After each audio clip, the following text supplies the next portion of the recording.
Hello and welcome to a Bergkamp Wonderland, an Arsenal podcast. I'm Gimli, and tonight my guests are, first up, he's ABW's heaviest occupant. It's Danny the GFP. Don't fucking irk me. My health is not in question, thank you for asking. But your weight is? My weight is considerably less than it was this time yesterday. Really? Have you not eaten? I can't believe that. Man of your size. I've made a delivery, and so I'm okay. Yeah, I've not had dinner yet. I had a half a protein bar, which is high in protein, low in carbs, and some peanuts. And I would have had a banana, but they're black. Why don't you do some push-ups? Could do. I think I do hard. I can do the down part. It's just the get back up bit I can't do. And when I say I do the down part, I usually end up smashing my face against the floor. So probably not. Best not to. Oh. But I might be turning up. I might be turning up on the 9th of September. Yeah, 9th of September to meet Dom and all that lot are all meeting before the Bournemouth game. So we are going to be organising it. It's £10 a ticket, £25 an autograph, and £50 a hug. I still have to drive to you. It's nothing. Yeah. It's just not right. Sean's away this weekend. Next weekend she's going to V Festival, and I said you two can come over and use her room. But then she said she'd like to meet you, so I said I will do it maybe a couple of weeks after. That sounds good with me. Yeah, so I've saved up £75, so I'm going to get Dom's autograph and a hug off him. Oh, lovely. Right. Next up, part-time podcaster, full-time gent, it's David, Mr. Goonaholic. Hello, David. How you doing, Gim? Hope you're doing better than me.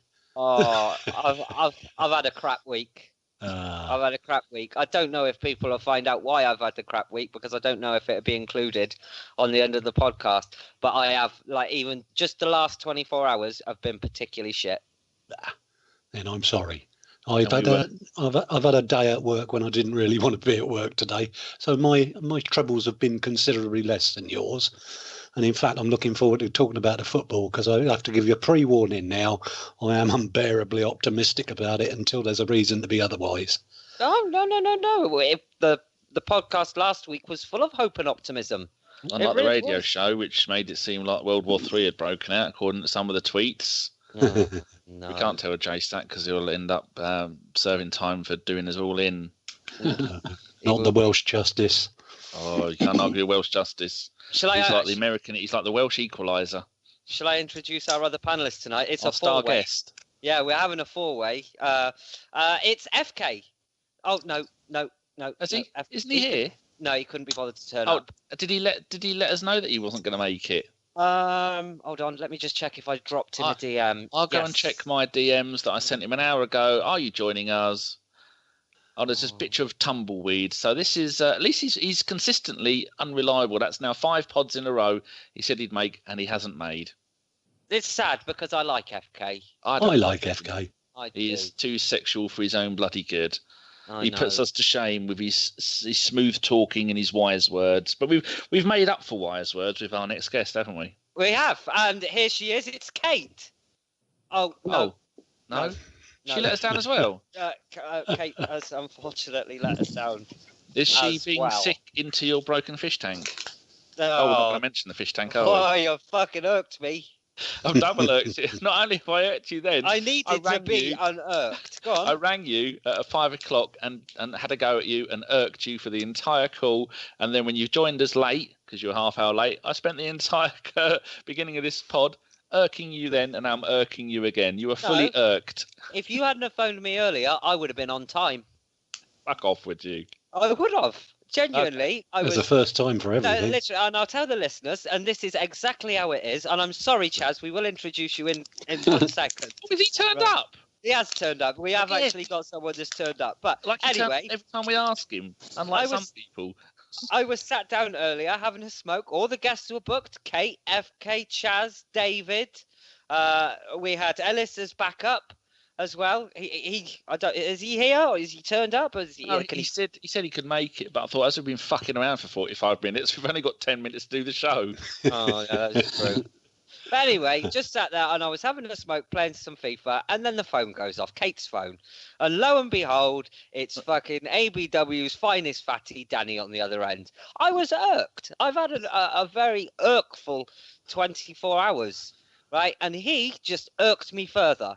And I said to him, you better hope, but by the time we kick off at 7:30, I am sufficiently unirked enough to come on here. Otherwise, I would say nasty things about people. Going? I think I'm angrier than I was yesterday. Anyway, and finally, runner, podcaster, book writer. Have I missed anything, Chaz? Journalist. Irked. All-round good egg. No. Irked. David has cheered me up. Chaz cheered me up. Danny. Whoa. How do you spell Irked? Irked. Irked. Yeah, that's what I've done. That could be a good platform. Like, they talk about hard-working people. They could say, we're going to represent hard-working people. And then they'd have the Danny vote. No, I'm just going to send you pictures of turned-on plug sockets later. And aroused plug sockets. You're tickling them inappropriately. Are they moist? Are they moist or engorged? Don't finger them if you've got wet fingers. Feel free not to send me any pictures of erect power sockets. I've had some stuff in my DMs over the years, but never any pictures of aroused plug sockets. No, it'll be just Danny's. But then again, I've had a picture. We've all seen Daddy's plug sockets in our dreams. Even Rob Beckett's in your plug sockets. Right, we'll carry on with you, Danny. I understand you've got some scores across the board. I don't know if you've got a loan watch. Said hello to Chaz properly yet? No. Yeah, he hasn't. Hello, lovely Gimli. That's my traditional greeting. Hello, Chaz. Hello. Have you had a good week? Yes, I have had a good week. Yes, I wrote an article about runners' rage. I did see that. Yeah, after the Putney Bridge story, and I got some severe flipping anger from lots of runners, which is always quite funny. You sort of say they're a bunch of I didn't even say they're a bunch. I said that there were some stroppy and aggressive runners out there, which there are, and runners took it on themselves to just vent fury at me, basically saying, we're not fucking angry. You know what I mean? It's like, even though you're a famous runner yourself, and you're writing a book about it, aren't you? I am, yeah. Running Cheaper Than Therapy, available from November. Thank you. But, don't you dare pick on cyclists. Exactly. No, that does get you out. I tweeted about it once, and I had to do a lot of what Jeff would call blocky Bilbao. I tweeted about a cyclist on more than one occasion, and I can tell you, as a group of people, they are fucking relentless. Yeah, but it doesn't help when you say what you said to them.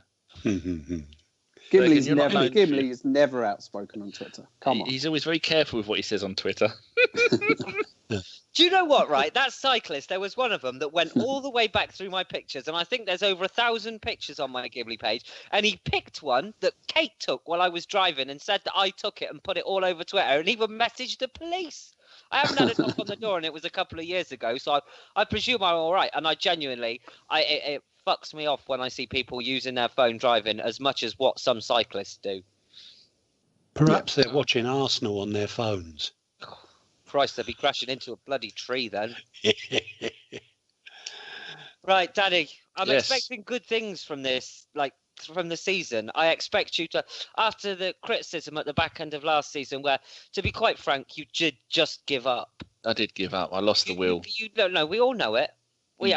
Everyone that listens to this podcast has ears, obviously, and we know you gave up. So I'm expecting you to go above and beyond this season with scores across the board and a loan watch and to at least get 50% of the players' names right.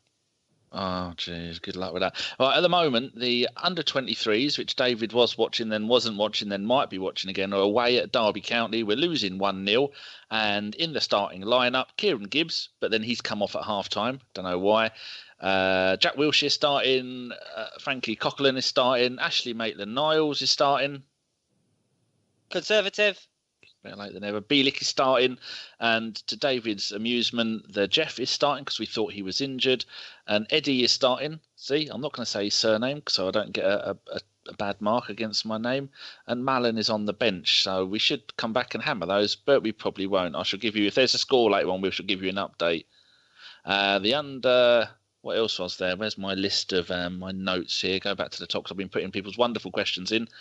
The under-18s lost the first game of the season, 4-1 away at Fulham, which isn't very good. Our next home game for the under-18s is on Saturday, and we're at home to Aston Villa, who have got a pretty decent youth system. And as long as John Terry stays away from it, it should be okay. We've injuries-wise, we have Gabriel should be back any day now. Wilshere is playing tonight. Mertesacker has got a face injury. a few stitches, get on with it. Sanchez, it says abdominal tear. That should say stroppy twat. Cazorla is 3 months. That could say 3 months to 3 years. We don't know. Joel Campbell nearly got out while he could, and he's got 5 more months to go with a non-specific knee injury. We've got 4 players out on loan that I know of. We might have had some in the last few days. Steffi Mavidi is at is it Bristol Rovers? No, Preston.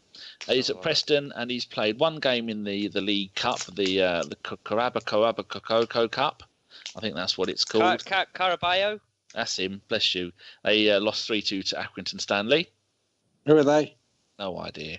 Then the next one is Takuma Asano got a second season loan at Stuttgart. They were second division champions last season, so they got relegated, then they got promoted as champions. Now they're back in the Bundesliga. He has played 1 game, played 55 minutes on the right wing, and they beat Energy Cottbus 5-6 on penalties, but it doesn't say what the actual score was before it went to penalties. Anyway, so that was in the German Cup. They're through to the next round.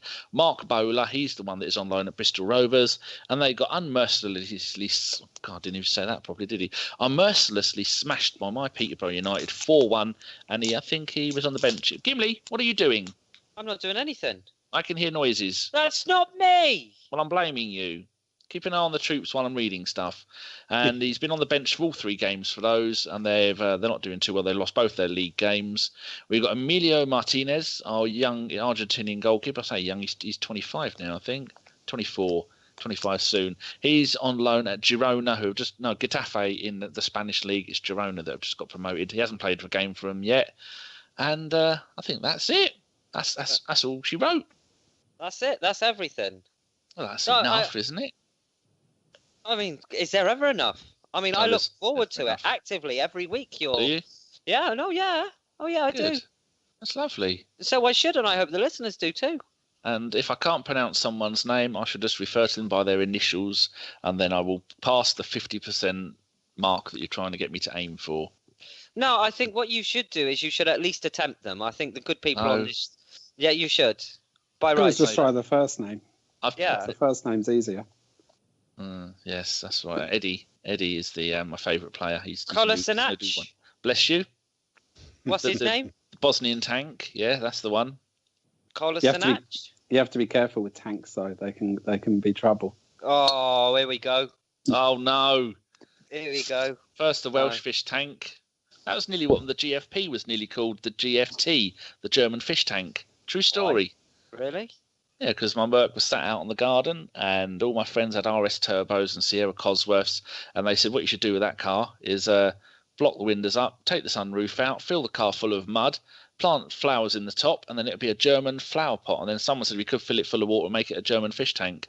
So the GFP is my car, not me, which is currently for sale on eBay for just under 19 grand if anybody wants it. Cash, obviously. Obviously. Yes. So there's only really one place to start this week, and that's the first game of the season. And it's mixed emotions.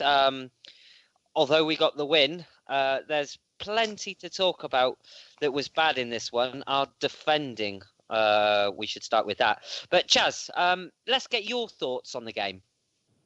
It reminded me a bit of Newcastle under Kevin Keegan. I bet neutrals absolutely loved it.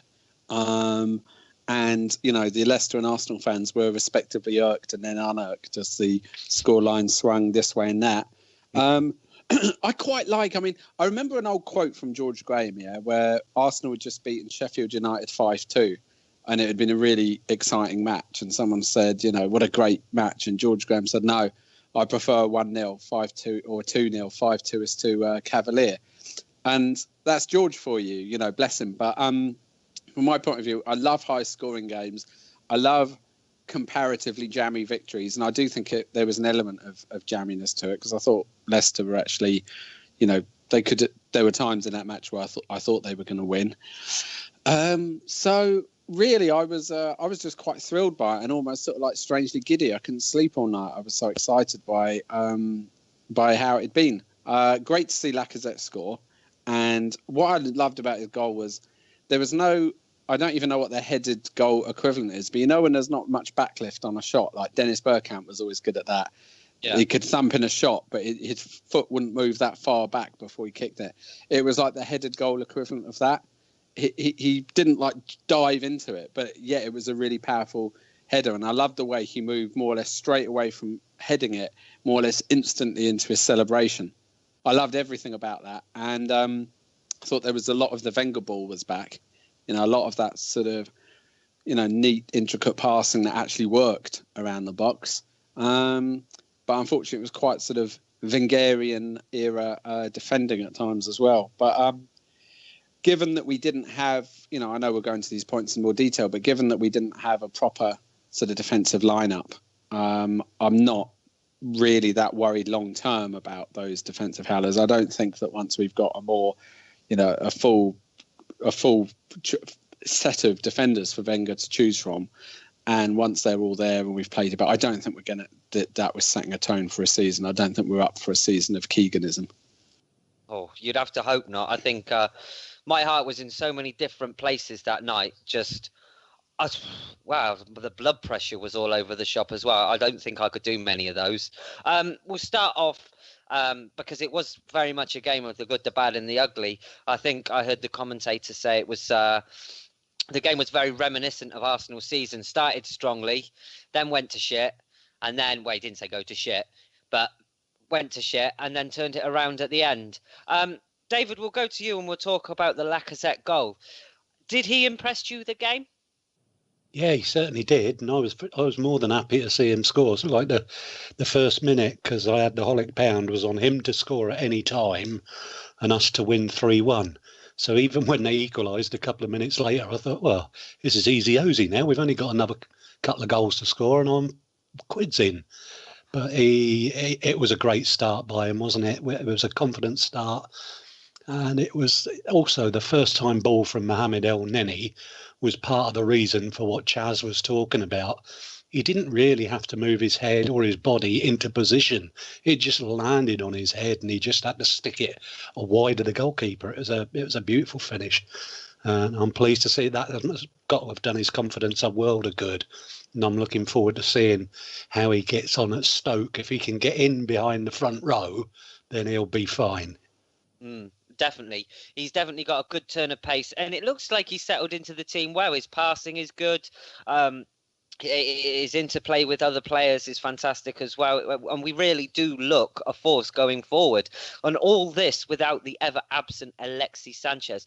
Danny, I was almost in disbelief when I was writing my prediction for this week for the Stoke game, writing Lacazette's name. And I thought, if only I knew the future. It's nice not to be complaining about needing a striker, isn't it? It does make a change, and I know we haven't got to the latter part of the game yet, but I'm so happy that Giroud has stayed. The way that he was, all the fans were chanting his name, and he was blowing them kisses, and he had his wonderful beard, and he was standing there looking all godlike. He needs his own statue already. It's just magnificent. But it's so many years we've needed. I said last season we have probably got the best squad, not necessarily the best players, but the best squad we have had since maybe the Invincible season. We have got a great goalkeeper, and I like Ospina. He doesn't have a neck. He's a really good backup. We've got loads of really good defenders. We've got backups on left back and right back. We've got so many players that can intermingle and play in whatever position you want. We've got two world-class strikers, and to play a type A game and play a type B game, because you look at someone like Man City and they've got Aguero and they've got Jesus, and both of those two are the similar kind of strikers. Now most teams that have those strikers, they have the same sorts, and the backup will be the same sort, but we don't. We've now got the rough and tumble type Giroud, and then we've got the flair, the Ian Wright kind of Lacazette, and like David was saying, that first goal was absolutely brilliant, and I was really hoping that people weren't going to get on Lacazette's back and start shouting and screaming that he's rubbish, what a waste of money. But the whole game was awesome. What a magnificent way to start the season. We don't want any more games on a Friday night, thank you, because I'd love to have done the radio show after that, but I couldn't because I had my mates here. Anna is a Liverpool fan, and she was laughing as soon as we scored that, because what happened, I was my bed broke, so they sent me a new electric motor for my bed, and so Sexy Frank was here fitting it. So Anna went, the game started, so we put the game on pause, and I said, what's the score? This is after 15 minutes. And she went, I'm not telling you, but you might not be winning. I went, oh, for God's sake. And then Yeah, so then I come back in here and we watched it. So we didn't have a half time. We went straight from the end of the first half to the beginning of the second half. My mate Ren was here who laughs. You know that sketch from, I think it's the Fast Show or maybe it was the IT Crowd, where that bloke is standing in the pub and he's trying to fit into the football tour and he goes, "Oh, he's done a goal." Ren just does that all the way through the game. He has no idea about football. He doesn't like football, and he was laughing his arse off and he's going, "What do you expect the score to be?" When we were 3-2 down, I went, it's probably going to be 3-3, maybe even 4-4, could even be 5-5.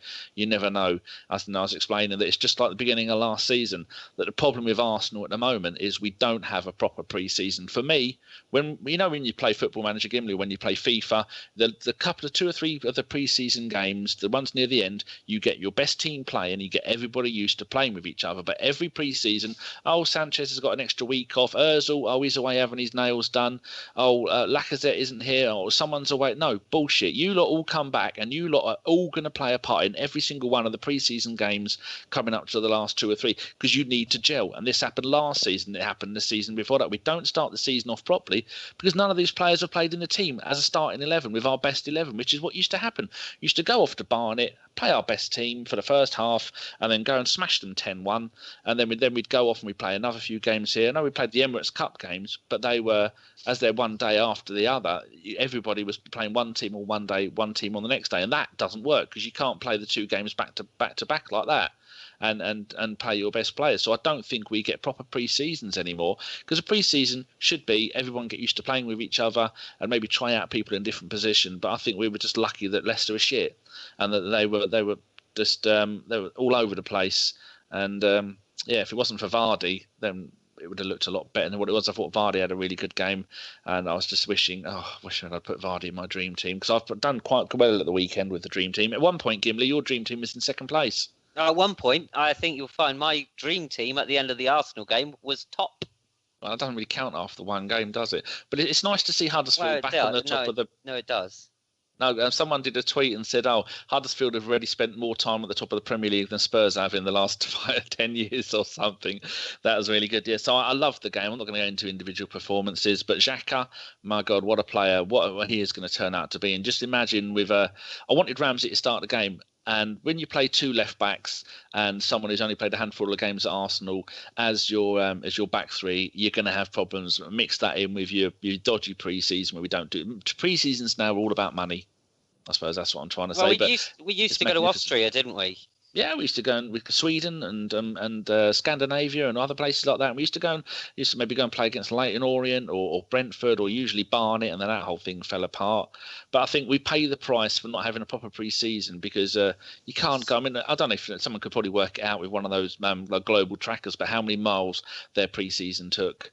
And then 2 games in 2 days at the Emirates is just silly. I mean, we used to do it at the Makita tournament, and it was good to go and see some games, but it's not going to work properly, is it? But we've won 4 trophies in 4 months. Can't argue with that, can we? No, you can't moan at that. And I think our ABW Pro FIFA team that Stefan Selby runs, I think they won Division 1 as well. So that's 5 trophies we've won because we're claiming that.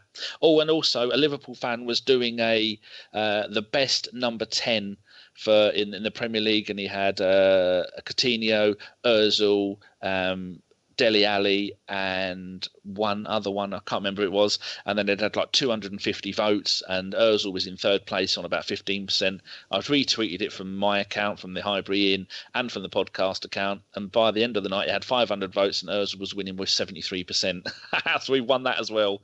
Excellent. Lovely stuff. And this bloke presumably is not old enough to remember Dennis Bergkamp. I think he meant current Premier League 10s. And he was a Liverpool fan as well, so they're probably going to deny the existence of the great one. Of a superior being. That's it. Right, we'll carry on then. Do you want a live update from Derby? Yes, please say something good. Well, there was bad news to start with. We went 2-0 down, and Derby at the bar shortly afterwards. But on the hour, we have pulled one back, and it looks like it was Reece Nelson. I haven't got any commentary on, obviously, but if he's not Reece Nelson, he's his twin brother. Nice little chip into the box, and he finished it from around about the penalty spot. I'll have a quick look, and it is. Yep. Jack Wilshere's still out there as well. It was Reece Nelson, assisted by the Jeff. That's it. Well done. Wonderful. Any more? You beep, beep, beep, beep, beep, break in and let us know. Yes, okay. Tell us. We crave news. I won't talk about any of the Leicester goals in particular, but I will talk about some of the woeful defending. Chaz, Danny's mentioned there that you're always going to get problems when you're first starting players that haven't played and haven't gelled. Does our defence concern you going into a season? Well, I mean, who it seemed to concern on the night was Petr Cech, because, I really like Cech, but on the night he was a bit all over the place at times. But I actually felt that was more that he didn't feel confident in what was in front of him.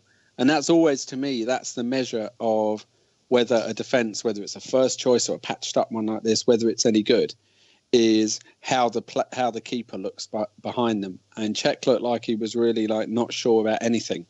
But no, I'm not hugely worried, because I think when we've got our full complement of defenders in, I think that we've got a very decent set of options. As Danny was saying, numbers wise, we're pretty good at the moment. I also think El Nene can slot in back there, but I'm not going to attempt his name, because I'm a bit like Danny when it comes to names. I struggle, to get Alan Smith right in the old days. But the Tank, the new guy, he did make some. I love him like everyone else does. Everyone loves him, and in fact, I've noticed that there's a new trend among us Arsenal fans. Firstly, loving Kolasinac, the Tank, but also thinking that they're the only one who spotted that he was cool. Everyone's sort of like, well, of course I like him, and you're like, yeah, we've all spotted he's cool.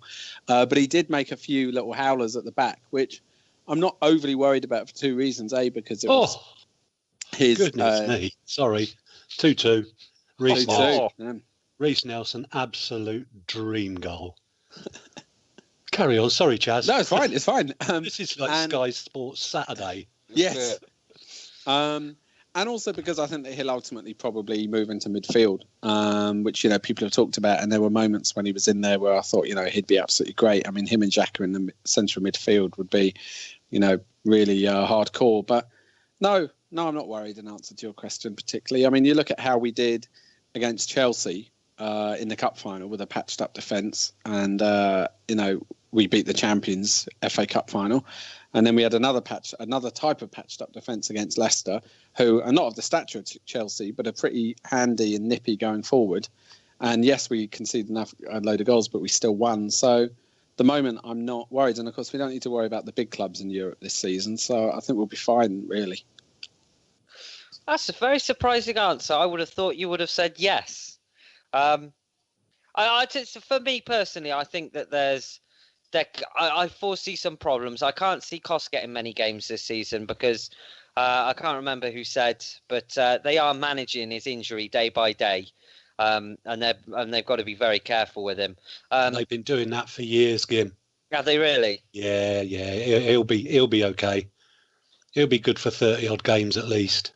Oh, at least that's good. So maybe when you look at it, I mean, if I was to use a word for Paulista, I would say unconvincing.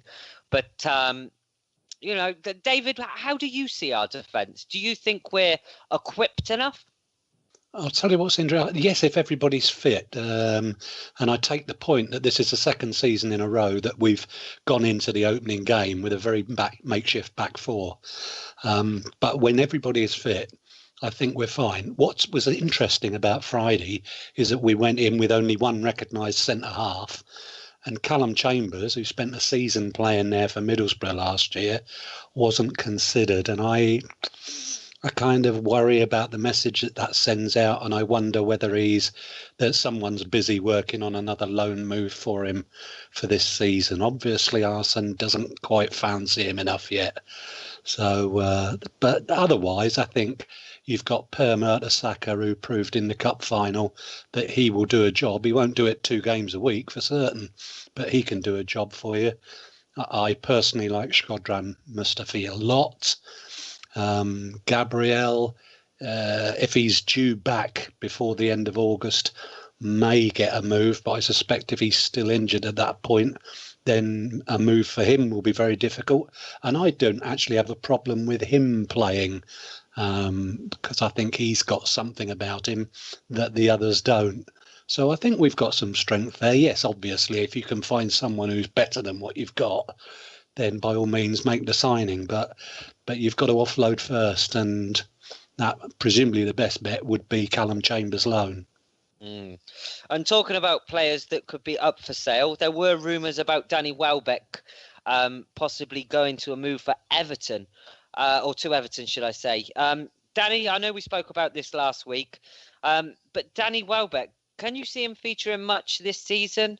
I mean, you've already said you're a big fan of Giroud, Lacazette. If he carries on scoring, where do you see the goals coming from Welbeck?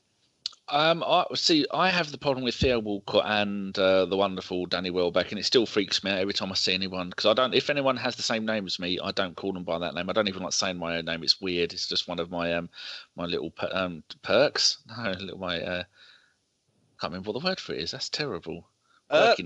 Quirks. Anyway, so yeah, Theo and Welbeck, I wasn't sure where they're going to fit in, and I thought this new system of the 3-5-1 or the 3-4-3 or the 3-4-2-1, whatever you're going to call it, but it seems like both of them look like they can play behind the main striker, because it's going to be Lacazette or Giroud up front permanently. They're going to be the main two.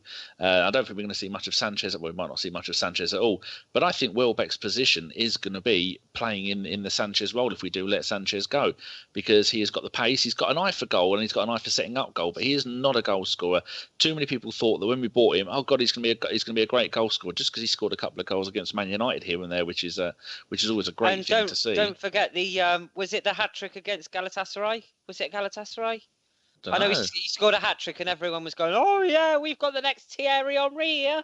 No, it's Danny Welbeck. Danny Welbeck, and he's still, to this day, I believe, he's still Danny Welbeck. I don't think he is a striker, and I think it puts undue pressure on him to try and play him up front, because that's not his role. He's never really scored goals for Man United.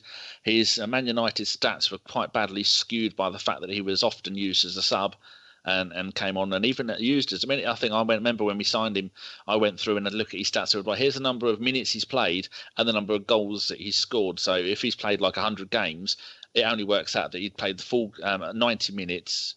If you divide that 100 games by 90 minutes, and this worked out, he's actually played 25 games, and then his goal ratio looked a bit better. So I think he looked good in that position. It's great for a player like him to not only start the season fully fit, raring to go, and to score a goal, and to play well, and play in a position that looks pretty good for him. And I don't know, because who scored never tells you who came on or off for who, but he just said subbed out. Oh, I don't like the word when they use the subbed out, but yeah, I can't remember who came off for who, but it's nice to see him playing there, and I think he will do well. So I am worried about Sanchez leaving, because he is, for me, one of the best players in the Premier League. But his attitude should we talk about that now then? Because one of the I think Chaz wants to say something about Welbeck as well. Okay, Chaz, you go for it with Welbeck.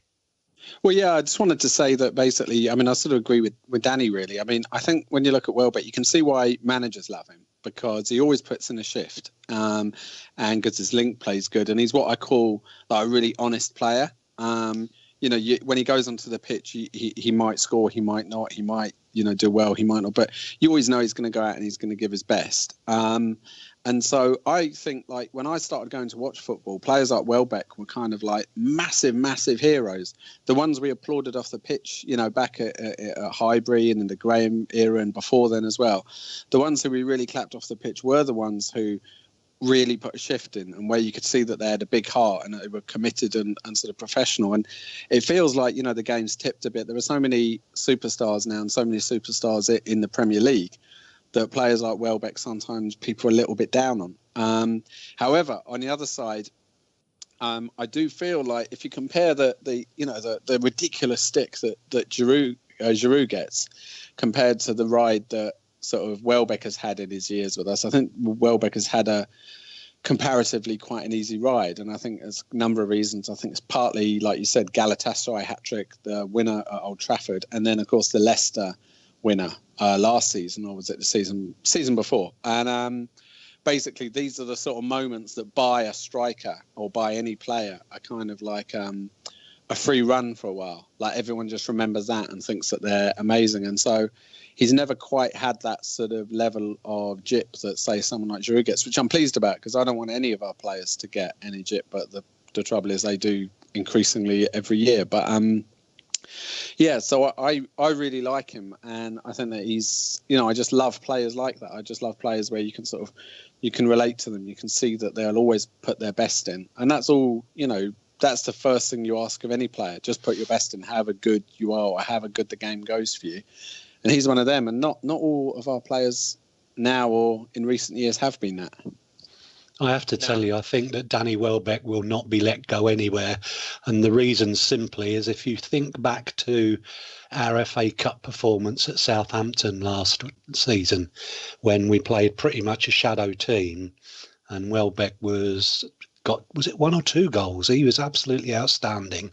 I think with the Europa League in mind this season, I think he'll play in every one of the group games. I think he will alternate with Giroud alongside Lacazette, because it looks very much as though Arsene is trying to play 2 up top. And I don't think you can afford to let Danny Welbeck go in that situation. See, that brings me beautifully onto my next question. And David, we will stick with you. Giroud came on again as a super sub. We all know the comments Arsene Wenger made about him after the game, and we will go into that afterwards. But do you think that him and Lacazette can play as a duo? I think very much. There was some concern expressed on social media during the pre-season games that they didn't appear to celebrate a great deal with each other. If you have a look at the winning goal on Friday night, one of the first people across to celebrate with Giroud was Lacazette. And I think they're kind of an ideal pairing because they each have qualities that the other lacks. And I think they'd be an absolutely wonderful starting pairing. I said on Twitter, and I said to you before the show started, I'm in absolutely positive, buoyant mood until I have no reason to be. I said on Twitter, I thought that we possibly had the 2 best strikers in the Premier League out on the pitch at the end of the game. And I'll just wait for everybody to shoot me down in the comments. No. I've no one's shooting you down here. I mean, I agree. Yeah, no, so do I. I mean, I think Olivier Giroud's link-up play, you see when Theo Walcott played up top, him and Giroud linked up absolutely lovely. But the only problem with that is Theo Walcott isn't the greatest finisher in the world either. Again, along the same lines as a Danny Welbeck. Now, Lacazette, I think last year was the 3rd top scorer in the whole of Europe behind Messi and Ronaldo. Now, if you've got someone that's prolific as that with Giroud alongside him who can put the ball on a plate, surely it's going to rain goals, isn't it? Danny? I think it will do. I mean, just saying going back to what Dave was saying, the last time I remember of having, like, Giroud is a proper number 9, and in Arsenal terms, Lacazette is a proper number 8 for Arsenal, probably a 10 for most other teams because there's 9 and 10 up front. But they remind me of them 2 playing up front could be just like Wrighty and Alan Smith, or if you're going to go even further back, then I suppose you could maybe. I don't know which other ones to compare it to, how far back you want to go. But those 2 playing together, because you've got one that's great in the air and you've got one that's really, really quick. You've got one that's nimble and you've got one that is good at holding, playing with his back to goal, keeping defenders behind him and then passing the ball off. Because Giroud has a lot of great qualities, and one of them is he's not selfish. He will not think twice about backing into a defender and tapping the ball off to Lacazette to put it in, because he won't mind getting the assist, which is what I like about Lucas Perez. He's just as happy to get an assist as he is to get a goal. And Lacazette and those 2, they both play for the French national team occasionally. Unfortunately, Didier Deschamps isn't a great fan of Lacazette. That's the only reason he doesn't play for France. It's got nothing to do with the fact that he's not good enough or anything like that. And Giroud is the number 1 there. And I think with those 2 playing for Arsenal together, I think it could well mean that Lacazette is going to get back and maybe even get a few games for the French national team, because it is World Cup year. And imagine if they have a fantastic season for us and then they both go and lead the line for France in the World Cup next year. It'd just be just like the old days when we had some of France's best players were Arsenal players. But it's something I'd really like to see. Plan A, go out there, kill him with pace and skill and nimbleness. Or Plan B, bring Giroud on and leave Lacazette on, and then Giroud can be the battering ram like he was last season. I just really hope that he stays. Everton are still sniffing around for him. I think Newcastle, they were sniffing around for him, but I don't think he would go to Newcastle because they're just a disaster waiting to happen with that owner. And it's going to be a magnificent season, especially if we keep Sanchez, and Sanchez doesn't become a bit of an arsehole. But I can see maybe Sanchez doing that, because he did that tweet, didn't he, saying that he was meeting somebody called Marx, and the location on his phone was turned on and it said that he was in Paris, France. And then that was at the same time that other people were saying he's in Paris with his lawyers and his agent securing a move to PSG. Well, if we get 60, 70 million for him, let him go. I think like David was saying, with Welbeck being able to play there, and plus Welbeck can push up and play as a support striker. He can play as the number in the dual number 10 position, because when we do have two people playing behind the striker, they both are kind of playing as both number 10s. And we're just so many options with that team, and that's why I don't want the Ox to leave. We've got a lot of questions about the Ox that are coming about 5 just about the Ox. So it's if everyone stays, but they're going the more good players you have, the less they think they might play. But if you're going to be playing, I reckon this season we're going to be playing close to 60 games. No player is going to play 60 games. Any player at that club can start 60 games, start 30 of those 60 games, and that should keep them happy. Hopefully so. Agree. We will talk about the Alexis situation. Obviously, he wasn't available because of abdominal pain, something like that, wasn't it? I believe. Well, just make it up. I know Ornstein tweeted that it was actually a legitimate injury, so there's really nothing to worry about on that. He tends to be quite good, doesn't he? That's the BBC bloke, isn't it? Yes, he does tend to be rather spot on. Yeah. I'll take his word then. We'll go with you from a journalism standpoint. What's your thoughts on Alexis? What do you make of the deleted tweet that had him geotagged to Paris? What do you make of him then later deleting that tweet? It's an awkward one, isn't it? I mean, I don't think anyone really knows what's going on. No, I don't think they do. I mean, obviously, I'm the same as I was last season. I just can't wait for him to leave. But no, I don't think many people do seem to know what's going on. And I mean, what I do hear, from a very, a genuinely well-informed person who works at the club, is that basically he not only is it all about him when he's on the pitch, which we know, he thinks it's all about him and he's not a team player in any way, shape or form, that the same is off the pitch as well, that basically shirks all of the different responsibilities, like whether it's an interview or an appearance or something that sort of gets shared out between the club, and that he's always been like, I don't do this, that's for you sort of mugs to do. And, he's not particularly liked, which I think increasingly last season it was noticeable when he scored that there was less and less celebration with him. But that their sort of point of view is that as long as he's delivering lots of goals and assists and stuff, magic on the pitch, then they'll just tolerate it. That this is what I hear, that it's just on the brink, that he's just on the right side on that thing. But of that divide, as in, he can be as much of a prat as he likes as long as he keeps delivering. So that's quite if that's true, and I very much trust the person who told me, that's a very precarious sort of situation, where you've got this guy who, certainly in my opinion, is disruptive on the pitch, is self-centered. He comes out looking great, and so everybody falls for it. He's like the Brexit or the Trump, as I said before, of football. It's like his message to the world is that he's the only one who cares. He's the only one who's trying. And the trouble is that people swallow all this, and then they hate on the rest of the team as a result.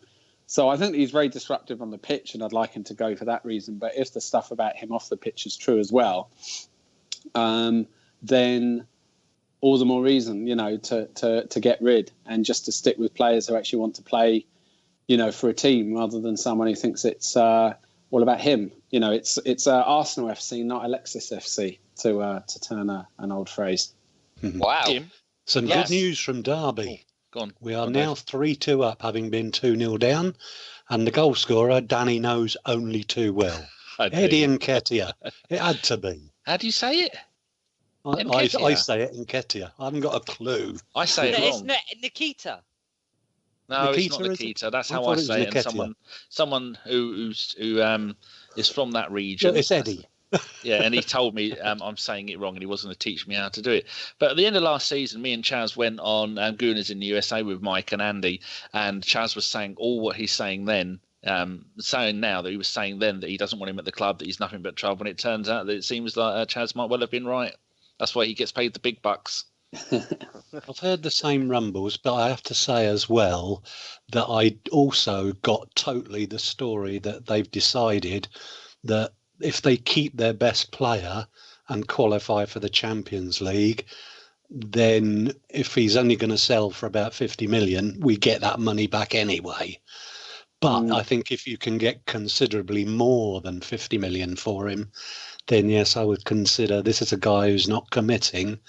As long as we can spend that money on a quality replacement, maybe Lamar, I don't know. So David, if PSG come in tomorrow, £60 million, and we can get Lamar for say £70 million, do you pull the trigger on that one? Do you say that's bye Alexis, hello Thomas Lamar? I think I'll be sorely tempted. Is there anyone, Danny? What would you do? I would like Sanchez to stay just because he is fantastic and he scares the life out of everybody. But the things that Chaz was saying, that it's more people probably get fed out of him because he gives the ball away. He tracks back to goalkeeper, which you don't need to do when you're that. When you're as good as him, he scores all those goals and gets all those assists. So sometimes if someone is that good, I'll put up with any amount of grief on. I really don't want him to leave. But if he does leave, then I don't want to buy somebody from France who I have never. Although he started off with my team, someone I've never heard of. There's links with us at the moment with someone else has sent this question in. One of the wonderful listeners we've been inundated with superb questions. One about Marco Asensio, that Arsenal. This is from one of the newspapers headline. Marco Asensio. What did I say? Asensio. I'm thinking of Arsenio Hall, aren't I? Marco Asensio. Arsenal set to activate £72 million release clause. Now they only paid £3.5 million for him in Christmas 2014, and he is one hell of a player. There's a friend of mine who shall not be mentioned who is taking all the glory for that, and by discovering him, and he scored on his debut. Fucking dare say his name. He scored on his debut in the Champions League, in La Liga, in the Super Cup, in basically every tournament he plays in, he scores on his debut. He did well in the European Championships, but £72 million release clause, might as well. You fucking irked me again. I have not irked you. You get back on with your nonsense. I was provocative. I provocate. Oh God. Sometimes prevaricated, maybe. That's it. That's the one. I believe he was discovered by the scouts of the club that you mentioned there. That I'm calm. That's who fucking discovered him, Danny. Yeah. Not some little Twitter warrior. Sits at home and fucking Gimli. Masturbates over Be good, La Liga. Gimli. Nice I'm boy. being good, but you've irked me. Oh, not again. You have fucking irked me. I'm seeing as we got so many questions, as long as they're all from people that I like. Yeah. Let's go through a few bullet points. The rise of Xhaka, Chaz. Is he impressing more with every game? Yeah, definitely. I last season, quite early on, I wrote a piece called, which is actually headline, "What the Absolute Frig is Going On with Granit Xhaka," because there were all these rumours that, that maybe he was foisted onto Wenger and therefore Wenger wasn't playing him. And then Wenger seemed to describe him as a different type of player every time he mentioned him. And it all seemed very unclear. But I always sort of felt that it would take him about a year to settle in, and that he'd come out and could actually become a club legend. He did do a sloppy pass for one of Leicester's goals, but I think that he is somebody who is a great player, and I also think he's going to start intimidating players in the tunnel, and so will the tank. They will both intimidate opposition in the tunnel. And I remember people saying during the Invincibles year that players would look defeated in the tunnel as they lined up and looked at the Arsenal team, not just because of the skill, but because they were all so big. I mean, even Dennis was a big guy. And I'm not comparing our team now to the Invincibles team. There's many, many differences, obviously. But it's great to have players who, when the opposition line up in the tunnel, they might look over and think, do you know what, I don't fancy going near him today. And Xhaka's obviously one of them. That Definitely. ball he played to set up the Ramsey goal, absolute peach of a pass. It is. I mean, he is such a good passer of the ball, David. Describe a little more for us. I mean, isn't that exactly the type of player we need? The typical box to box, can spray balls left and right all day long. bit of a nasty fucker that can get in someone's face and intimidate. Surely that as well. That sort of little dink chip that he played for Ramsey there would also work for Lacazette if Ramsey weren't on the park. It's the kind of thing we've got to get back into our game, because it will make us that much more attractive a side again. But he can keep the tempo up for us because he does release the ball quickly. More often than not, he finds the target. I think there's a lot to like about him. Do you think then, and Danny, I'll go to you, that if we had Ramsey in the centre of the park as well, alongside Xhaka, and we had Ozil and Sanchez, we could have Lacazette up front. Surely that's goals from every aspect of the park, isn't it? It is, and I don't know why Ramsey didn't play. I think hopefully what Wenger is doing is realising you can't play, like Don always says, you can't play Ramsey every single game, start him and play him, because he is going to get injured, because he's unlucky like that. So maybe that's what he's decided to do. We're at home, which means there's going to be a little bit less pressure. Leicester aren't really a good team. Although they won the league, they fell apart last season. They're only a kind of one-man team at the moment, because I wasn't overly impressed with Mahrez. He did all right. But other than Vardy, there's no one in that team that I'm ever worried about. All Brighton seems to have lost his... no, not all Brighton. Drinkwater. Drinkwater wasn't playing, was he? Just looking at this lining. No, he wasn't playing. He's been linked with a move to Chelsea. To be honest with you, we played a Leicester team there that Yeah. played better in that game than they did the whole of last season. Yeah, up until they sacked the manager, and even then they weren't that good. They were quite impressive, because in Leicester, and it's only their third season in the Premier League, or third or fourth? Anyway, third or fourth back. So yeah, hopefully Ramsey will be used sparingly until he gets a run of maybe 3 or 4 games. Then he's going to get his fitness up, and when his fitness is up, he'll be nice and limber. Then he can start playing more, starting more games. But do you know who got man of the match for that game? Oh no, I don't actually. The Ox. Was it Someone really? made the point that Ox should get to play in defence and come on and play as sub, as goalkeeper for the last minute, and then he could genuinely say he has played in every single position for Arsenal, because he is such a great utility player. And we've got questions coming up about him because people are concerned that he might be leaving. Yeah, but I wouldn't have had him as man of the match. I'd have had probably Xhaka as my man of the match. But he got the Ox got a 9.2, and then our next highest player was Lacazette with an 8.5 and Xhaka with a 7.5. I don't agree with any of that lot at all. I know Xhaka made the error, but first game of the season. So, yeah. Exactly. So, first game and first win.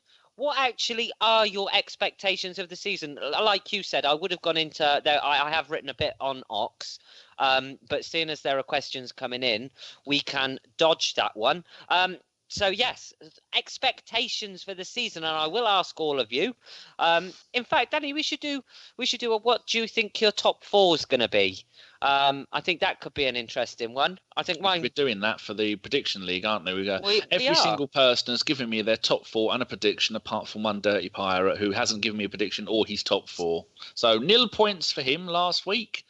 Do you want me to read out? No, you don't want me to read out everybody's top 4s, do you? That would take too long. It would take too long. I've just the thoughts for the season, expectations for the season, and what your top 4 are going to be. So, Danny, let's have yours. Okay, should we let Chaz do the listeners' top 4? Yeah, because I haven't asked anybody yet. Do the so when Chaz does his top 4, I shall put them down, because he did his prediction. He was our guest prediction last week, and he picked 1-1 Welbeck, so he got bugger all points. Well done on that. Thank you very much. We'll ask you again, Chaz. Just keep like every week, just do a 4-0 Chesney or something like that.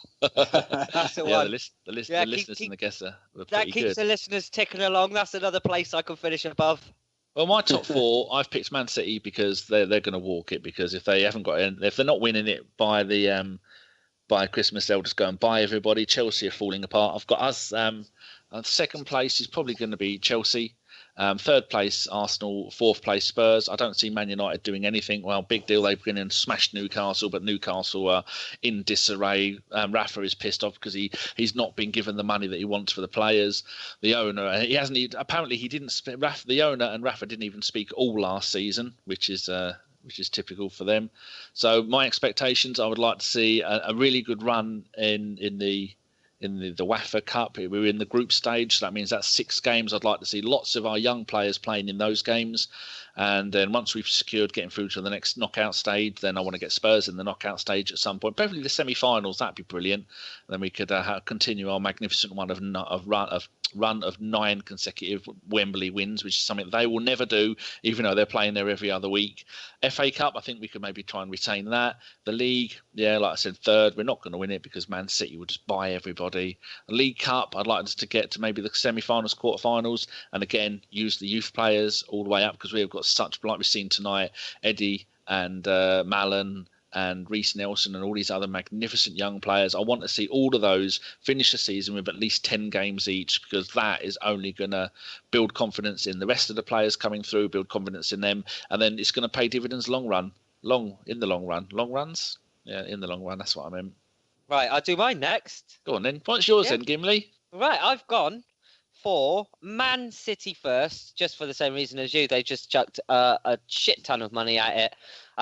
I do actually rate Pep as a boss. So I think they'll comfortably walk the league this season. I've gone for us second. I think Arsenal are gonna finish second in the league. I've gone for Chelsea third and Man United fourth. My expectations for the season, of course, I think we should be trying to win it every game. I would like to think that we'd give the league a decent run this season, or at least not be out of it by Christmas. I think we can do well in the Europa League as well. I'd like to see us I think a final is doable, very easily doable for us, and I think we can retain the FA Cup. I'm not worried about the whatever Carabao Cup is, but yeah, that's my expectations. David? I'm trying to remember what I wrote now, Danny, but I got a feeling I probably went for the two Manchester clubs. No. And Arsenal and Chelsea. What order? I can't remember now. I think Arsenal, Man City, Man United, Chelsea. That's it. Do you want to change any of that? There you go. You happy? No, not until we've made our customary collapse. Yeah, when we have our customary collapse, I'll change my opinion. But I don't see the point in going in. I'm happy with the squad we got. I think we got a decent system that we're playing now. So, like I say, super optimistic. I'll go for us to take the league. I'm a little less optimistic about the Europa League, because I think once you get past Christmas, if we are sustaining a title challenge, then I think we ought to focus on the Premier League a little bit more than the Europa League, because I think playing on Thursday nights is going to drag. If you're making long journeys on a Thursday night, not getting back till Friday, if you've got a game on the Sunday, there's little recovery time. So I would, frankly, if we're still in the title hunt, I'd still go with a young side in the second half of the season, assuming we haven't loaned them all out to get experience. Fair enough. Chaz, sorry? Man City top, Man United I think will actually come second, Arsenal solid third, Chelsea fourth. In terms of expectations, I think the main thing is going to be that there's going to be much more variety for the season. I think I could imagine Wenger initially perhaps having a very much a Europa League squad and a sort of everything else, or Premier League squad as well, like two separate squads. In fact, did you hear that Paul Merson said that he sort of had this idea that Steve Bold could take one squad and take them to the Europa League matches? Wenger could even stay at home. And then Wenger could manage the rest of it. I mean, like a lot of what Merson says, it sounds ridiculous when you first hear it. But unlike a lot of what Merson says, when you sort of think about it, it sort of starts to make a kernel of sense, because I think that's what I can see happening. And I can also see happening a lot more variety on the pitch, along the lines of what Danny was saying earlier. The two types of attacking, that you can bring on the options from the bench, and it's not just fresh players, it's a different style. I remember in the 98-99 season, Man United, when they ended up winning the treble, they had I think it was Cole and York as their first choice strikers, and then they had Sheringham and Solskjaer on the bench. And it was just amazing, just every single match. I just remember watching match after match, and some they won comfortably, but the ones that they didn't win comfortably during the season, they'd bring one or two of those off the bench, and they would just turn it around, and it would make an amazing difference. So I can see that. I'd love, in terms of the domestic cups, I'd love to see us win the League Cup, just because it's the one domestic trophy that Wenger hasn't got, and I just think it would be, in a completist sort of borderline OCD sense, I'd quite like us to get that. And I could see us doing well in the FA Cup again, because I think by then we'd have got into the rhythm of the different type of season before we, the different seasonal demands of being in the Europa League. And, nothing beats a trip to Wembley, despite, some people playing the competition down. No, exactly. No one can argue a day out at Wembley. I think we all enjoy that. Right, Danny. Hello. I think that pretty much sums up the whole game, bar the Ox, which has a question for. The other question I had was what areas need strengthening, if any, but I'm sure someone's probably asked that anyway. So I won't include that either. So hit us with all of the questions from our lovely listeners. We should have intro music for that, shouldn't we?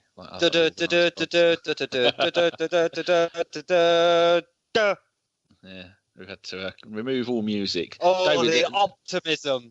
The fucking optimism from you. Oh, David, the game's ended, hasn't it? Yes, we have won 3-2. Oh. It was a close thing, I'll tell you. The last couple of minutes, Derby hit us with everything but the kitchen sink. But luckily, it wasn't good enough. Was that on a stream, David? Yeah, it was on the Derby County site, but you had to register for it. He's now an official Derby County fan. Well, we might come in handy if we draw them away in the FA Cup. I might be able to get tickets in their end. Oh, so I say that's a smart man there. Upstairs for dancing, downstairs for thinking. Yeah. Jack Wilshere played 74 minutes as well, and Gibbs came off at half time. They're the important ones. So we kept keep Gibbs fit, so when we can flog him to West Brom or someone. Right, questions. This one is from at SKRUFKIN. That's not even a word. He says, due to the change in formation and the climate of world football in general, combined with the roundness of the ball, should we shoot more? Gimli? Oh, I think we are. Are we? I think we are shooting more. Yes. I think we are scoring more. I think with Lacazette up front, we will score more. Oh.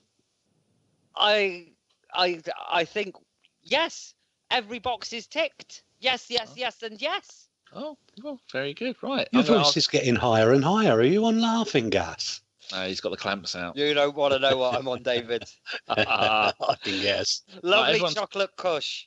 Shush your nonsense. Everyone's going to get one question each, separate one, because we can get through them all then. This next one is for Chaz from fellow journalist Simon Collings at SR_COLLINGS. And he's does lots of really good stuff. Go follow him, and he'll enlighten your life with stuff you need to know. He says, what do you think we should do with Jack Wilshere? Keep the faith or ship him out? Hi, Simon.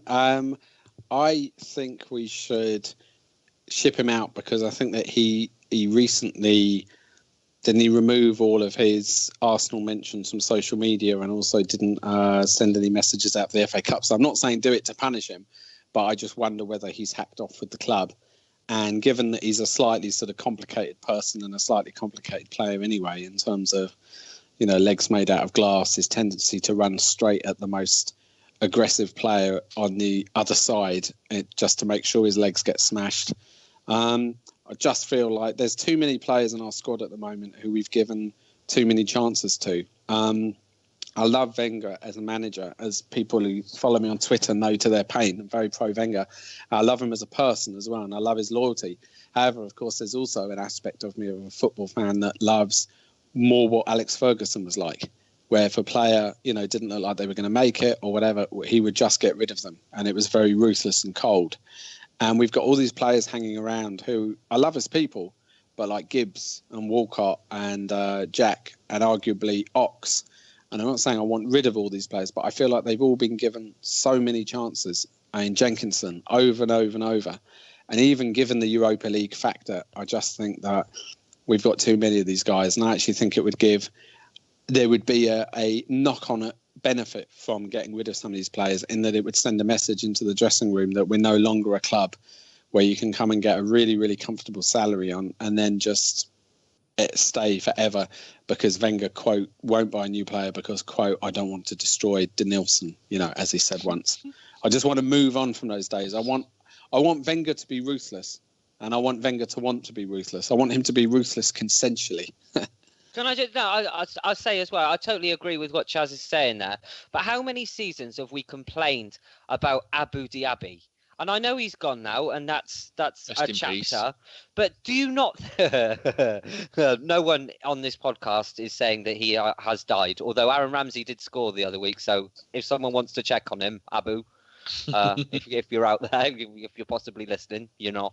But anyway, no. But I think Jack Wilshere is one of those players, and I think it's in the same way that with a sad heart, I have to say Thomas Rosicky was. As well, and I think Santi Cazorla is becoming as well one of those players that we sit there and go, hold on a minute, we're paying these guys 80 grand, 120 grand a week, when if you took two of them off the books, we could go out and get a player and pay him 200 grand. I mean, who can you get paying 200 grand a week? I mean, Thomas Lamar can't be looking for much more than that, surely. I know we explained about FFP last week, but I think Chaz is exactly right. I mean, you can't keep these players on, and Arsenal can't be known as a place where you're going to pick up an easy pay packet. You've got to fight for the team and always aspire to do better. Otherwise, there's going to be somebody else in for your place. And you've got to fight for your right to party as well. Exactly. For your right. Yes. So right, that wasn't your question, but thank you for stealing it. Yeah, right. Well, there's one here, a comment from AFC Waves. It says, if Arsenio Hall was to come to Arsenal, where would he fit in? Because we've £72 million release clause. That's not going to happen. He's a 21-year-old attacking midfielder who Real got from Mallorca in 2014, late, and then they've loaned him back again. I don't think that deal's going to happen, because if if there is that release clause and they're going to have to let him go, then I doubt very much we're going to sign him. And he's only played 20-odd games for Real Madrid. Bloody good-looking player. Loves to have a shot at goal. But yeah, I think we've got enough of those at the club. Right, so this one will be for you, David, from Boo Boo Boona. He says, can you rationalise as to the reason why Wenger has seemingly decided to sell Chambers, yet looks content to keep Gabriel? Oh, good luck with that. I think I kind of covered it early on. I think what he's probably got in mind is another year on loan for Chambers to get a bit more experience. I don't think he yet trusts him to be consistently Arsenal standard central defender, but he thinks he can see something there for the future. As for Gabriel, I touched on that as well. I have a feeling Gabriel, if he is fit by the end of August, he might be seen as surplus to requirements, because we do have to clear some space in the squad. But no, I personally would keep him. I think he's one of that, not one of the first three if we're going to play with a back three, and I hope we are, but he'd certainly be one of the second three. Okay, that's fair enough. Right, this question is going to go to all of you, but don't answer it now. Think about it, and then you can answer it after you've all answered your next question. This is from Stylish Xhaka. Is there anyone that has previously left Arsenal that you would take back? Right, so thinking about that, this next question is for Chaz from Boston Gooner. Which academy product, other than Nelson and Willock, will break through to the first team this season? Is there anyone that you've got your eye on and you think, oh, hello, that's pretty decent? Surely we've got a big... Don't know. I don't have an answer for that. Could I ask, because can I go back to the other one that you said that, yeah. Are we taking this to mean players who are still playing, or is this a complete fantasy of any player from any time? Well, you pick. You're the guest. Okay, yeah. Let me think now. I'll go with players then that are currently playing. No, I won't. Sagan is still playing in the French First Division. Well, I mean, if it's players that aren't playing anymore, then it would be Tony Adams before he became a prick. It would be Tony Adams, because he would just be perfect. Players who are playing now, even though our midfield area is pretty busy and all that, I'd still bring Cesc back. I think that would be cool. Oh, yes. My one, I'd bring back Nicky Bentner. The King is dead. Long live the King. He is now currently third top goal scorer in Norway with Rosenborg, and they are top of the league by about 3 or 4 points. David or Gimli, have any of you got one? I would. Well, obviously from players. Go on. Oh, no, I was going to say, I think one of the players we let go far too soon, who was severely underrated, and I think I said it on the After Dark the other week, Alex Hleb. I think we let go of him too soon. I think he was a fantastic little player. I was really watching the 2007 game. Someone put all the goals from him. We beat, I think, Slavia Prague 7-0, and Hleb was running them ragged. But yeah, needs to pull his socks up. David? If it was someone from the past, then I don't think you can go much further than Dennis Bergkamp. I'd love to see him at the peak of his powers again. But if we're talking about someone playing now, then no, I don't think so. People have burned bridges. There might be maybe one of the youngsters out there that becomes something of a player over the next year or two. But generally, once you've left Arsenal, you don't kind of hit that standard again. People might say Robin van Persie for a year at Old Trafford, and I'd have no argument with that. But it was only for a year. We almost sold him at the right time. Samir Nasri has turned into piece of poison, quite frankly, at Manchester City. Yeah, careful. And then, no, for me, I disagree with Chaz about Cesc. I think Cesc's best years are gone, and I think there was too much bad blood about the way that he forced his move away from the club. So, no, Dennis for me. Okay. Or could you imagine we wouldn't be worrying about Alexis Sanchez staying or going if we had Dennis Bergkamp? Or the other one that would be super, super sweet that doesn't play anymore would be Sol Campbell. Because who wouldn't want to see 5 more years of Sol Campbell in an Arsenal shirt, right? And just fucking hang it over those dirty, horrible, northern, bastards. Only a little bit northern, but yeah, a little bit more northern. No, only just compared to us, still northern. But then you'd have to put up with seeing Sol doing interviews with his pastel pink jeans on and a pastel green shirt. I could deal with that. If we still got him from them on a free, I'd take that. I'd still take it. Did you see his FA Cup video? No, I didn't. Right, so basically he's sitting in his garden and he does this sort of 30-second video that he put on social networks. You'll be able to find it on Google.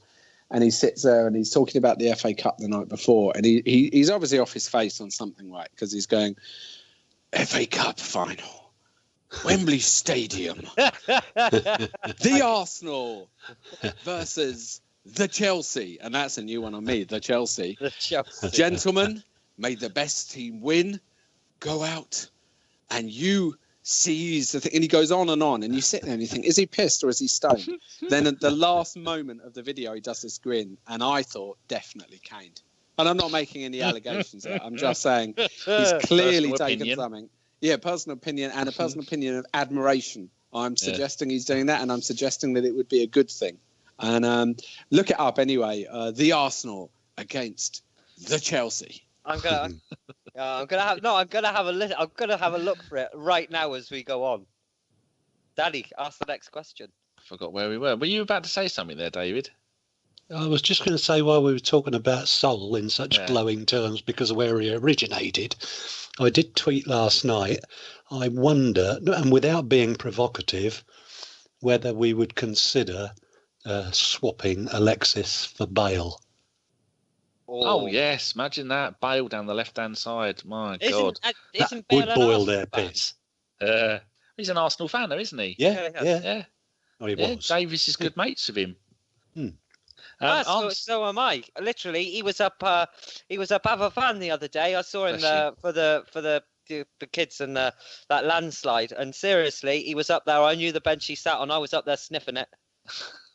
Anyway, they let you out, and then we're not talking about it anymore. Boston Goonie, I've put down a few: Eddie Nikita, Dolan Mallon, and Bielik.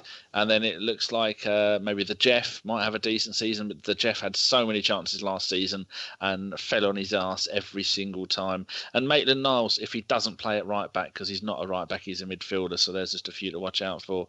And hopefully might even see the young goalkeeper, whose name I can't remember, might get a League Cup game or two. Oh my God, I'm just going through Sol Campbell's tweets now. Oh my God, if anyone's listening to this, it really is a pleasure. He likes a bacon sandwich on brown bread. Looks like there's some kind of seeds in there as well. And 6 days ago, he tweeted himself in a jacket that makes him look like Andy Cole, dressed up as Dr. Evil. Go and have a look, people. His fashion sense is shocking. Danny. Whose question is it next? I can't remember. I think it might be yours, Gimli. You go.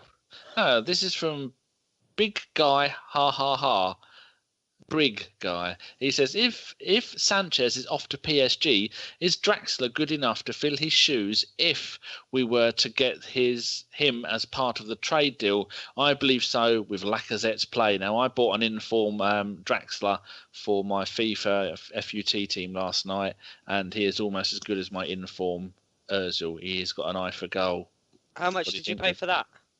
I got him for about 23,000.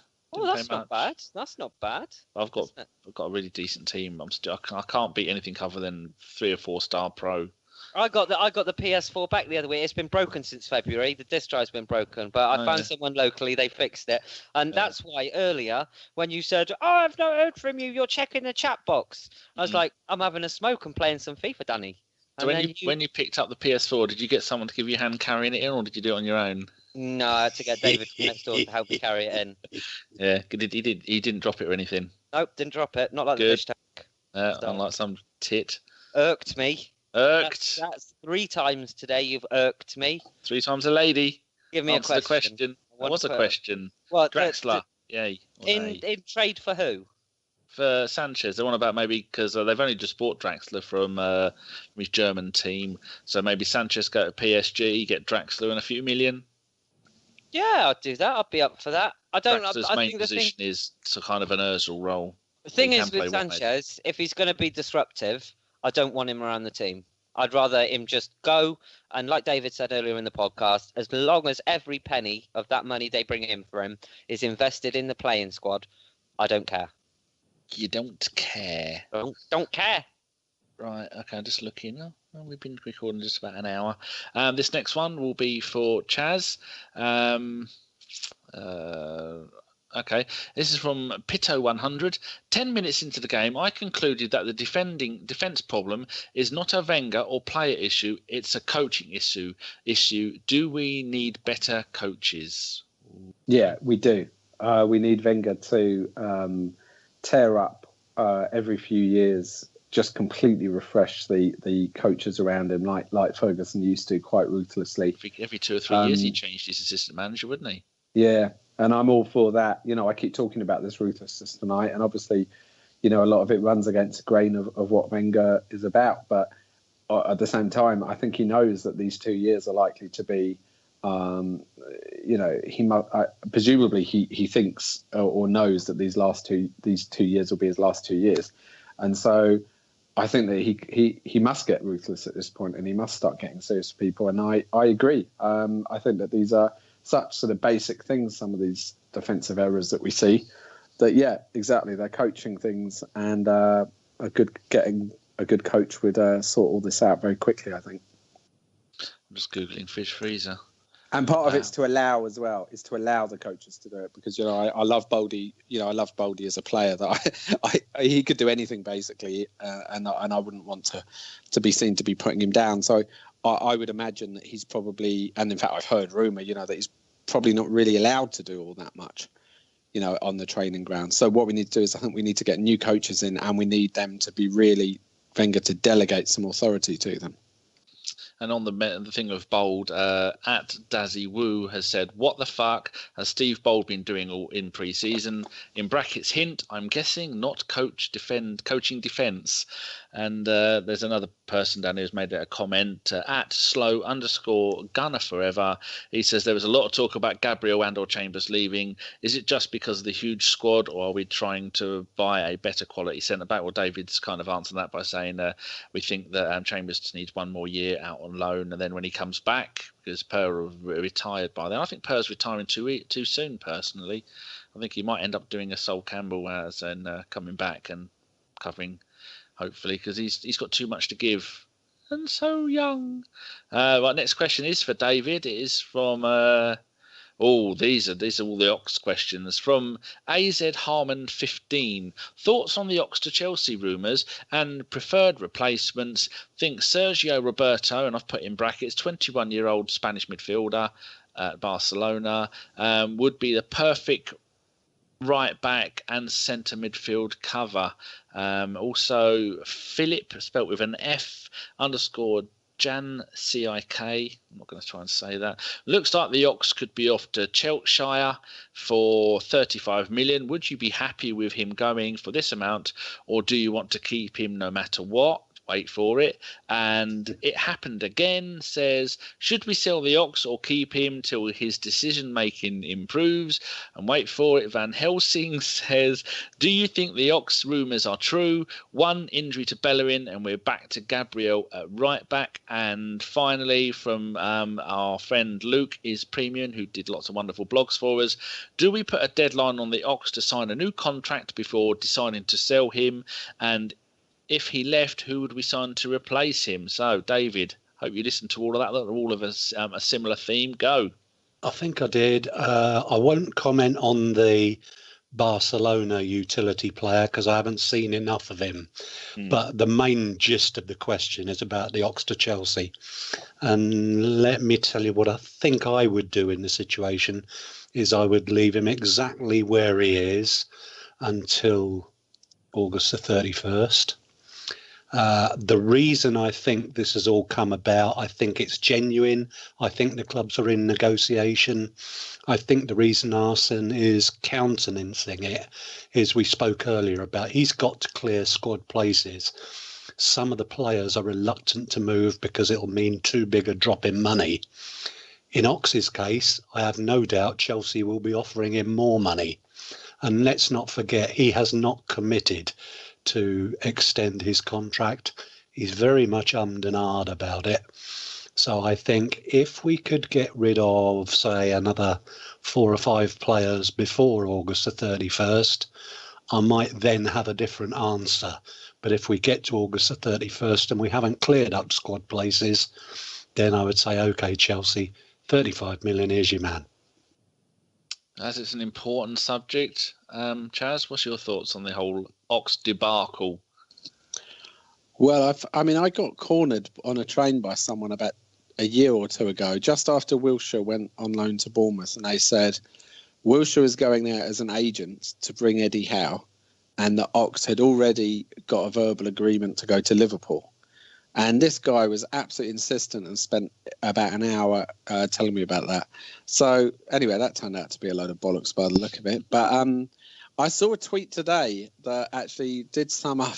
It was harsh on Ox, but I did know what they were getting at. Someone said the problem with him going to Chelsea or Liverpool is what if one of his customary 5 good matches a season is against us? And I thought that was a bit harsh, but I sort of knew what they were getting at.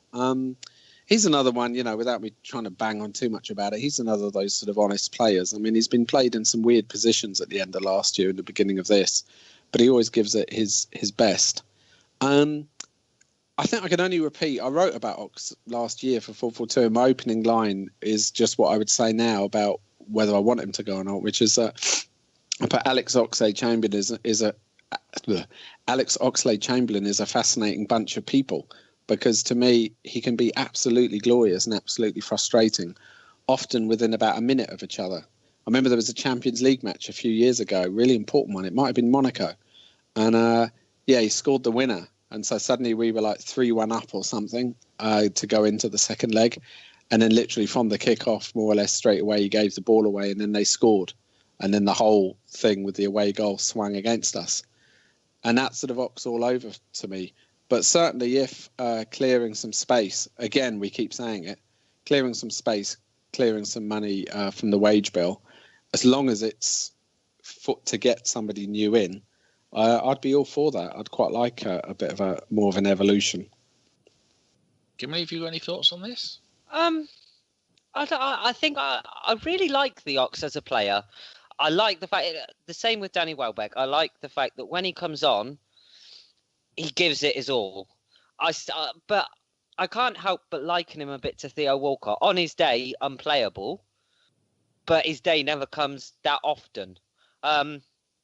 Does anyone know why he's digging in his heels over a contract? Is it money or playing time or what? Because you would have thought if it was playing time, then he's a starter at the moment, isn't he? I mean, he's been playing well back end of last season, the start of this one. I know we've had one game, but yeah, but he was right wing back at the end of last season when Bellerin was basically the walking wounded, and they've been playing him at left wing back this year because they've got their 2 left wing backs at centre half. So I don't think he's a starter when everybody's fit, and I think that's his problem. And he can't find his position either. I thought he was excellent at the end of last season at right wing back. But he's always said himself he wants to play in the middle. He's not going to play ahead of Ozil. He's not going to play ahead of Ramsey. He's not going to play ahead of Xhaka. He'll play a handful of guys. He's a great utility player, but I don't think he's a starter. It's a tough one then, isn't it? Go on. I was going to say it's a tough one. If you can't, I mean, he's a hungry young player, and if you can't offer him the game time that he wants, then can you really blame him for leaving? No, he's in the driving seat. We've let the situation drag on too long. Yeah. I personally think he'll go. I think he'll go to Chelsea, and I think he'll be good at Chelsea. I really do. And I'll be sad to see him go. So would I. He's one of my favourite players. Right, few questions from Big Jimmy _V.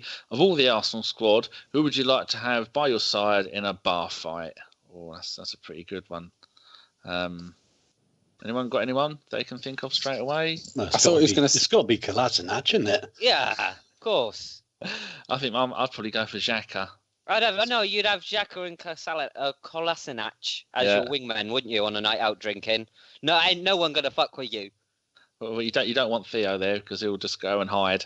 Because you could have coffee. Xhaka could be the mouth, and Kolasinac can be the one that floors them. Lovely stuff. I think that's answered it. Q8 Gunner says, we conceded 3 goals on Friday. Do you guys think last season's leak will continue, or was it just first day jitters and the defence will improve, Jazz?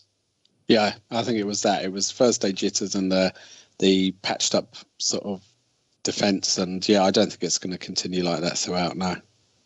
One for you, David, from Nacho the Gooner. Who would be your first choice in wing backs? And he's given the options that you can have, but there's no need because you know. Yeah, it's got to be Hector Bellerin on the right for me. And now it depends who's playing at central defender. If we've got the first choice 3 there, which for me would be Koscielny, Mertesacker and Mustafi, then this is going to go down like a ton of lead bricks as well. I would start Monreal because he's a better left wing back than Kolasinac on the basis of the few times I've seen Kolasinac. There's a bad pass waiting in him every now and again, whereas Monreal, I thought after a fairly dodgy season in 2015, 2016, I thought last season he came back to his best. So I think he's our best left wing back. Okay, good. I like that. Gimli, from Lee J. Dempster. I can't want to say dumpster then, but I won't. Quite simply, what's the point of El Neni? Doesn't tackle, and his passing is poor and meaningless. See second goal versus Leicester, and his pass to Xhaka. I think he's been a bit harsh, but what do you think? I think he's been very harsh. I don't think El Neni is going to be one of those players that is the first name on the team sheet. But I think in many ways, he's a good, tidy player. I said it on last week's podcast. His passing rate stats are good. I think he's solid, and I think he's someone who, in the absence of a midfield player, can go in there and put in a shift. I personally, I've had no problems with him. I haven't got a bad word to say about him, and as a player, I actually think he's doing a good job at the moment. So, yeah, not probably the response that whoever brought in the question wanted, but leave the dumpster. We know we're going to put that question, didn't you? In the dumpster. Sorry, Lee. Well, we're nearly caught up. I think the very last question from Steve Wood 14. I grew up with someone called Steve Wood. He was a taxi driver for Steve's Taxis in Huntingdon. Woody? Recently. Yeah, we did call him Woody. No, not was he called Woody? Woody. He probably would. My cat was called Woody, but he died. Oh. What I want to know is why are not more fridge freezers with the fridge part at the bottom and the freezer part at the top? It's annoying me. I'm trying to find a new one. They're very rare. Anyway, he says, do we need another centre midfielder to play alongside Xhaka and or Ramsey, as El Neni and Koch are liable to make mistakes? Plus, what if Jack leaves? So, Chaz, what are your thoughts on that? Reckless as it seems, I still would quite like them to just immediately move the tank up there. I just see him in that role, and I just love the idea of him and Xhaka in the midfield. Both competing to see who can get sent off first. But on a serious note, I think I like, firstly, because I really, really like El Nene, and I think that the more games he gets, the better he'll get. I think there's the tank option. There's I think Coquelin people have been a bit harsh on. I think, again, when he was given a run, he was very good, although he was particularly good against Sanchez. So it's alongside Santi. What was I talking about? Against Sanchez? It was random. God, I hope Jason's not listening.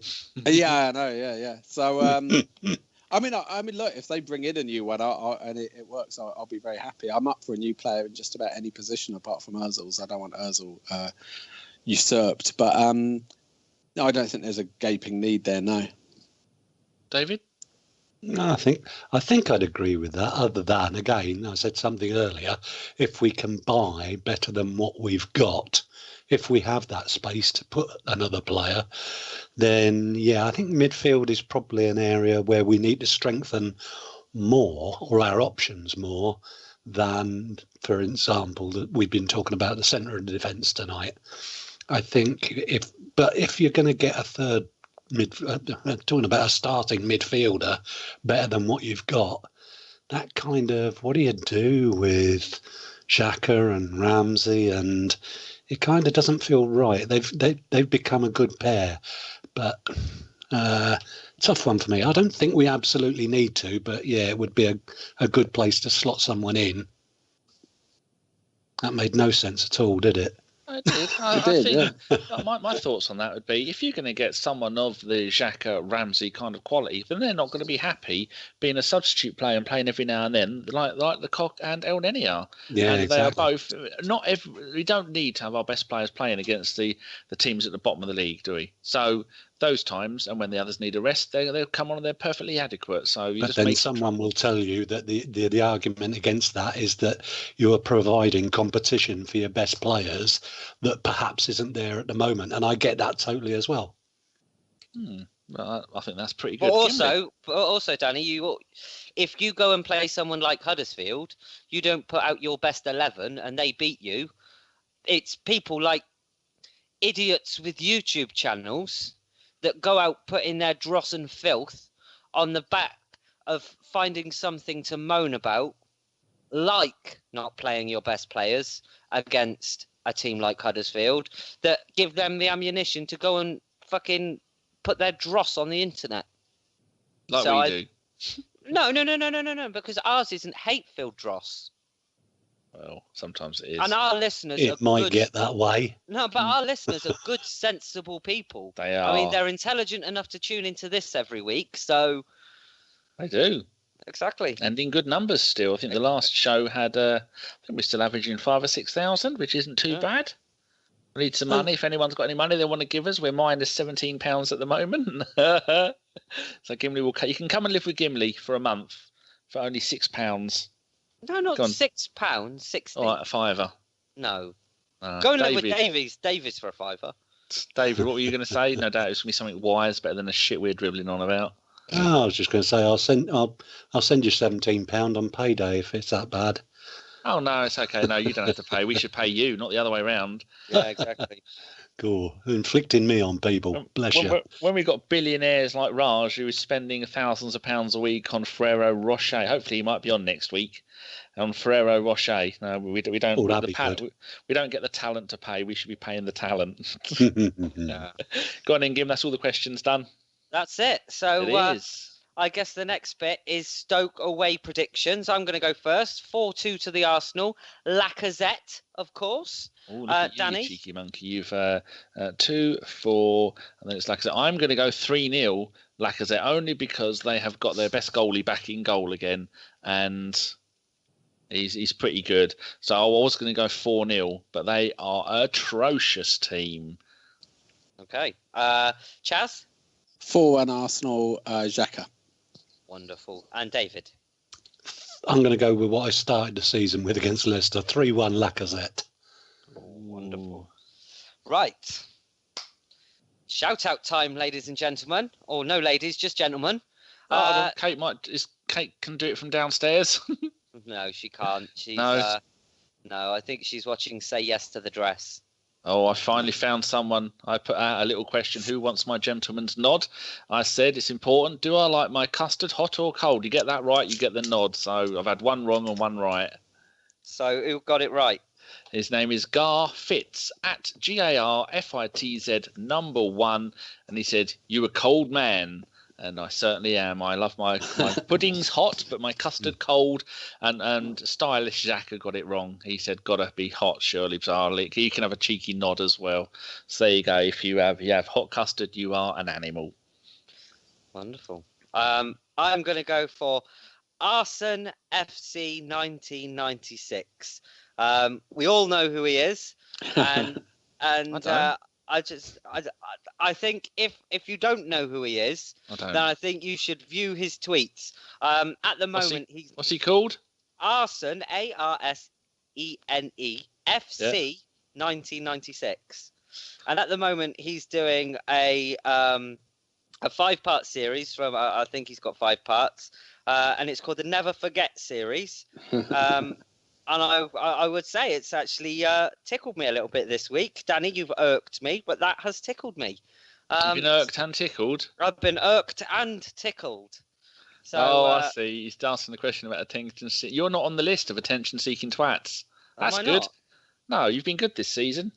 Really? No, you're not. He's got your... I'm not even going to mention their names, but one of them, it's... in fact, Jason has said we're not allowed to talk about those kind of things anymore. Yeah, it looks fun. We're raising the standard. We are. We're better than that, aren't we, Gim? There's going to be no cunting either. Oh, no. No. Don't say a swear word when we have David on here. Oh, sorry. You take that back and apologise. I take that back and apologise. David, let me take that C word and I'll take it from you and put it away till next week. Yeah, save I it. wouldn't worry too much about it. I'm sure everybody in Block 32 can tell you I know a word or two. Oh, that's the thing. You have an illusion of stuff on here, David. I think you're a gent. Someone with a potty mouth and a pie in one hand. When I was a bit drunk and stoned on the After Dark podcast, David, I actually said that you were my favourite listener, my favourite panellist. He was so drunk, after 3.25 hours, he went, "We've been doing 2 hours. I think it's time to go." Yeah. Excellent. Lord. Yes. Right. Oh, hold on. Breaking news. What? From Mr. Fukahanaj, a DM saying, "I am so sorry." Can I reply? "You are dead." Yeah. It said, "Danny, fucking hell, I forgot. In-laws came round. Just seen this. I am so sorry." Jeez, I hope he doesn't listen to the podcast. Oh, anyway. Yes, I've got this. Fuck him. Just seen this. In-laws came over and I completely forgot. So sorry. He's not sorry. He's Mr. Fukahanaj has Fukahanajed it up again. It used to be. He's going to go back to FK Hanage. Yeah, none of that other stuff. He's not worthy. He's Not worthy of bastardisation of his good name. No, we raised him. Yeah, we turned him into a superstar. Now look what he's done. Yeah. Still get him on next week. I still want to listen to him. Yeah, we all want to listen to him. Danny, should we give him the silent treatment for a couple of days and then go, "Well, you could come on next week if you want to redeem yourself," and then he can not turn up, and then we can say some more funny things about him. Yeah. You might just be showing your hand here, boys. Let's just invite him every week. Who's on next week, Gim? FK's on next week. And the Reverend might be on. I think he might be free. So is that Kate, the Rev, and FK? It's gonna be a treat. It's just to be you and me then. Yeah, Jesus Christ. Well, I think we're screwed from day one. I reckon we better get backup for all them three. So this is going to be a thin thing for the season. We're going to say FK is on every week, whether he's not on or not, and we're even going to introduce him. We're going to empty chair him. Yeah, exactly. We're going to introduce him in the place of the last guest, who probably has turned up. So, get on with it. All right. So all that's left then. Hold on. Has everyone done their hellos? No, Chaz has a shout out. Chaz, let's have your shout out. Yeah, Toby Moses, which is at Toby Moses. That's his name and his Twitter name. Arsenal fan, very clever guy, tweets and writes about Arsenal. Sometimes also tweets and writes about political stuff. So go and follow Toby Moses. And it's such a cool name. Have you done any interesting works that you would like to talk about? Him for the Guardian. I've seen you. For me, yeah. I've got a piece coming out. Well, I'll say this now. It's tomorrow, but by the time people hear this, it should be out, which is about the pigs transplant debate. You know, it was a breakthrough last week about transplanting pigs' organs into people. So I've given my opinion about that in the Guardian, on the Guardian website, which should be up by the time this podcast's up. And then last week I did one about Jogger's Rage for the Telegraph. So if you Google my name and Jogger's Rage, you'll find that, where I write all about angry joggers doing nasty things, including one of them who I saw swearing angrily at a duck in a park, which was a bit surreal. Wow. And when I retweeted your article about that jogger who pushed that woman in front of a bus, someone asked if it was me. That's the kind of people we're dealing with. So yeah, we always try and retweet his stuff. Still, very kind. Yes. I was going to say, Danny, on the upside, if they can transplant pigs' organs into people now, it looks like you can be a organ donor after all. My organs are in perfectly. My knees are very low mileage, so are my feet. And also, our mate Luke Kempner is going to be on Big Brother's celebrity one tonight. So yeah, go and have a listen to him. And he retweeted after we're doing a pod earlier, so we might even get him back on once he's finished doing the Big Brother stuff. Oh, that would be nice. I thought he was brilliant. He was one of the best. Shall I tell you what? Shall I do this then? Shall I see if we can't get the ever fantastic Rami Shaban back? Rami would do. I found it under Lucar's phone number on my phone. Have you got his phone number? I have. Oh, it's his wife's phone number, yeah, so you never know. But Rami will always come back. And I was talking to Kevin Campbell on Twitter, official Kevin Campbell. Lovely. And I said, maybe we should get you to come on with David Hillier. And I said, is it true that David Hillier set up most of your 51 goals that season? And he said, yes, everyone needs a good supplier. So we might try because David said he will come on. But David hasn't been on for about 2 seasons. So imagine that, Hillier and Campbell. It's 1984 all over again. I don't mean the pigs are in charge. Or was that something? No, that was Animal Farm, wasn't it? Same bloke, different book. Right, come on, we've got to get on with it. Mr. Hollick's got to go. Right, I know. And Chaz has to shoot immediately as well. So it's Chaz that put that, not Hollick. Oh, I didn't read it. No, but David goes by 10 anyway, and you're waffling. Shut your face, get on with it. Right, so all that's left then is to thank my wonderful guests. David, Chaz, Kate, and FK. Danny, you had to be here. Wasn't FK great? Yeah, FK's coming back next week. He's that good. Next week? Yeah, hosting, isn't he? No, I don't think I think I'll be back hosting. Oh, okay, good. Yeah. You're not doing 3 in a row? That is 3 Fuck in a row. Off. Nah. Shit. You include last season, and that's what? Got to be best part of 6 or 7 in a row. Yeah. So who dropped from the call then? Who left? Was that Chaz left? Chaz gone. He said he's got to go. I wanted to say goodbye to him. I know. Goodbye. Do you know what? He'll listen back to this when he's running. So we should give him a little motivational message. Go on, Chaz. Keep on running. Call that duck a rude name. Yeah. Don't push an old lady. Push an old lady under a bus. Yeah. Only into one, not under one. Into one. Yes. Eat both. This motivational message was brought to you by the good members of ABW podcast. Thank you.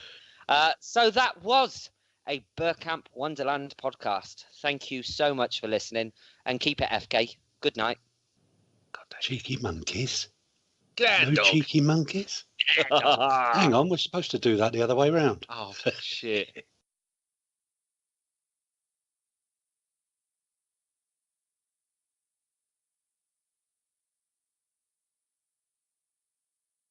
The first part of the extras is before the podcast, where Chris has asked Gimli to mention that Chris is doing a fun run Maybe it's a 10k fund run for charity, and his charity is something to do with sharks. So go and have a look at AFC FREDDIE 8. That's Chris's Twitter, and go and sponsor him. Because that's what Gimli was meant to do, but as usual, we started blabbering on about some old bullshit and then forgot to get to the point. People can give as little or as much, so it's not a beg. But the more I raise, the happier I'll be. Think the tweet, which is pinned to my Twitter. Okay. He's raising it for sharks, isn't he? For sharks? Yes. So not for starving children? Fuck sharks. Or... No. Beaten children, or anything to do with children. I need a new chair. Shark rescue or something. Shark rescue. It's different, I suppose, isn't it? Leave sharks the fuck alone. You know how many times I've been attacked by sharks while shopping in Tesco's? No. None. Because sharks don't fucking live in Tesco's. So people get bitten by sharks. Where were you? Were you in Argos? Were you in the garden? No. You were where they fucking live. Don't go where they live. You're not going to get bitten. Leave them alone. They don't like us. They don't even know what we are. They go, oh, look at that lump. That's got to be a seal. Have a little nibble. Go, no, that's not a seal. Leave it. I have no sympathy for people that are eaten by sharks. That's right. Or crocodiles. Don't fuck with a crocodile. They have a brain the size of your index finger. And they are hundreds of millions of years old. How are you getting on with shutting that front door, Bubba? Betty says you haven't. Have you found out where Betty puked? Are you just going to open the door and close it again? Oh, did you just do that, or was it already open because you lied? Yeah? You couldn't look through the glass. Might be Gimli at the door, because the glass is only at the top half, isn't it? He'd have been at letterbox level. Why do you think that I'm so short? Technically, right, Danny? Yes, you are Matthew. shorter than I am, because you're in a wheelchair. So don't go pulling that fucking card with me that I'm 3 foot nothing. As I am in bed more often than I'm up, I sleep for about 10 hours a day, and I'm laying down and I'm 5'10". You are like a sloth. Just less hairy. Dave, as you're so well mannered and so influential, can you handle the telling them to get the fuck on with it? Because I'll screw it up if I try it. Good plan. Good plan. Don't worry. I'm out of here at 10 o'clock. Whatever. I have a few injury things. The under 23, under 18, 4 people or 3 that are on loan, and that's it. And then I'm done. Okay. Yes. Wonderful. Right. Copenhagen. That's recording. That's recording. I'm ready to go. And so am I. Good. So, should we go? Hold on, let me open a beer. I've lost Derby County. I did have a lucky toucher yesterday. I won £93 on an accumulator. Oh, nice one. Yeah, Does that make up for all the money you've lost in the past? Spent it on the tank, didn't I? We're not mentioning that. No, because it's irked me. Irked. Right. 3, 2, 1. Hello and welcome.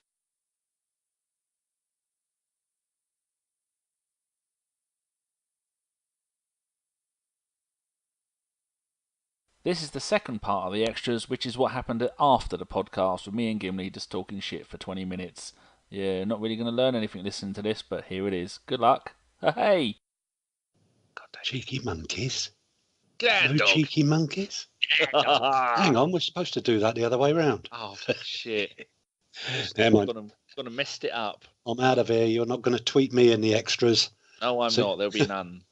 Talk to you in a couple of weeks, boys. All right, cheers. See you in a couple of weeks, David. Thank you. Bye-bye. No problem. Oh, well, that was good. Wasn't FK amazing? FK was fantastic. I think he stole the show. Yeah, I think he did steal the show without actually having to be on. You got more mentions than people that have actually been on before. They have. Like Darren Barry. When Darren Barry came on, he was largely anonymous. Was he? Look, yeah, he was. I'd like to get Darren Barry back, though, because I like Darren. Darren's the king of and winding people up. I just saw him, actually. He's online at the moment.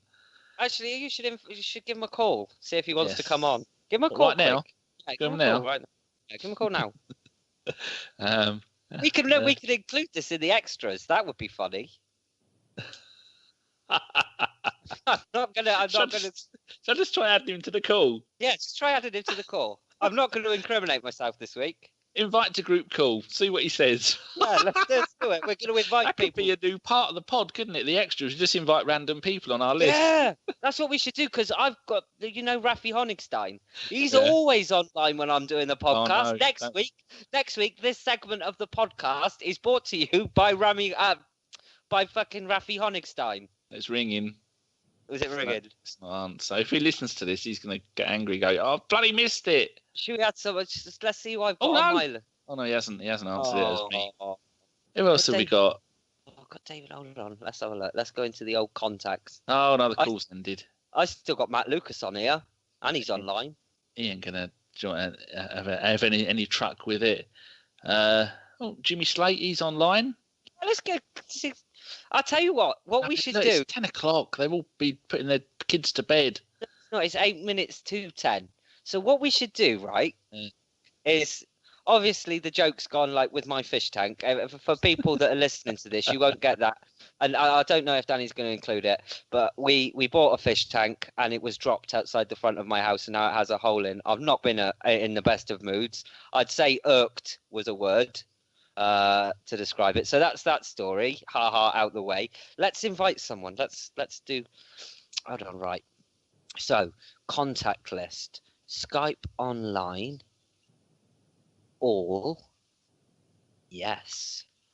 Right. Fife has got 2 accounts. I think you find Fife's got a dozen accounts. Daniel Cowan's online, but he'll ruin us. He will ruin us. Shall I try David Hillier? No, don't mess with Hillier. I'm going to mess with Hillier. Don't fuck with Hillier. He'll murder you without even thinking about it. Do you know, I could have just done a Skype call to his mobile. Don't do that. That would be funny though, wouldn't it? Would be funny. The extras this week, I bet you all of the people that are listening that actually take part in this podcast are going, no, don't do it.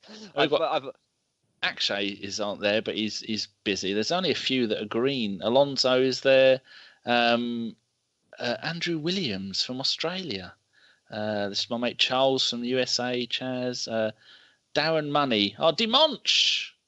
He was pretty good. Dom's there. Ellis. Gary Prince. I was listening to one with Gary Prince on it. I think it was number 10. You know, I said I was listening back to one. Yeah, he was on there. You're there, but it says you're busy. Hassan's there. George Bird. Kate. Keith. Funny Gooner. David Hillier. Don't ring him. I'm locking him in. I've locked him in. Oh, I rung him. Don't. I rung him. Daddy, I rung him. Don't. He's there. What if he's not there? What if he wants to know and he comes and 2-foots you just to let you know he's there? Don't mess with him. I'm not messing with him. I haven't spoken to him for about a year. Oh, I spoke to him a few weeks ago. At the end of last season, said, "Do you want to come on?" He went, "Sure." But why didn't he come on then? Never got back to him. I think he did. I'll go and have a look for my DMs. FK saying he's sorry. That buyer's no grace with me. Oh, I asked Chimp. Chimp wanted to come on, and he said, yeah, he might come on again, which is good. Do like a bit of Chimp. Oh, yeah, I like Chimp.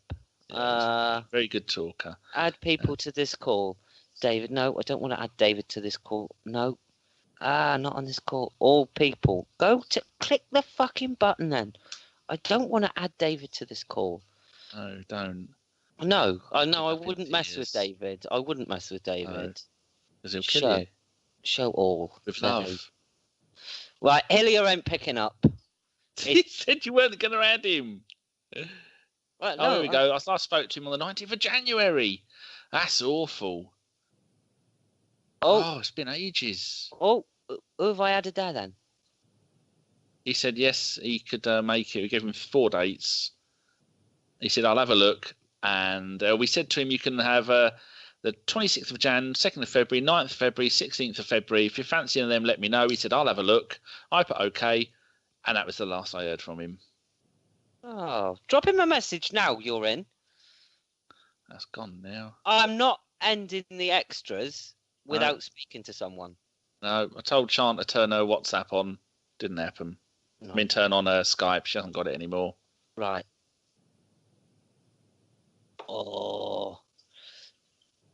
we could do Rafi Honigstein this week. What, just generally ask him as a guest? Yeah. Rafi is very, very good. I know. So, hello, Rafi. It's us from a Bergkamp Wonderland here. Oh, I think... Hold on. I know who we should add. Who? FK. He won't turn up. No. The in-laws are gone now. You try and type him. I can't do it because the internet at the top saying red across his red icon. Next week when the internet's working, I'm going to invite Hillier at the end of the show.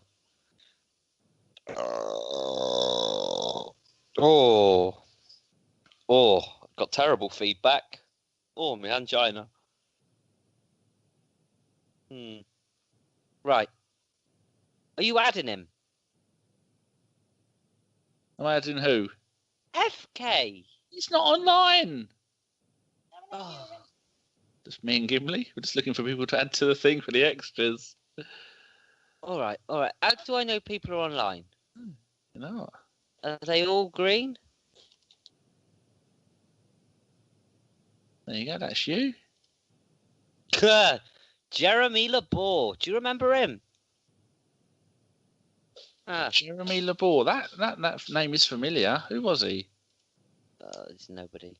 Right. I am going to add. Do you remember Matthew Bonucci? Bonucci. What's happening there, Danny? I can't hear no ringing. Do we hear ringing when we add them? No. We're going to add Matthew Bonucci. I'm adding him. He's there. No, just because you doesn't mean they're there. Just because you're trying to add them. Oh, he's fucking gone. Oh no. Is it like these people are all online? The ones that have got like green rings around a white circle, they're all online. Yeah. Well, why aren't any of them answering their phone then? They hate you?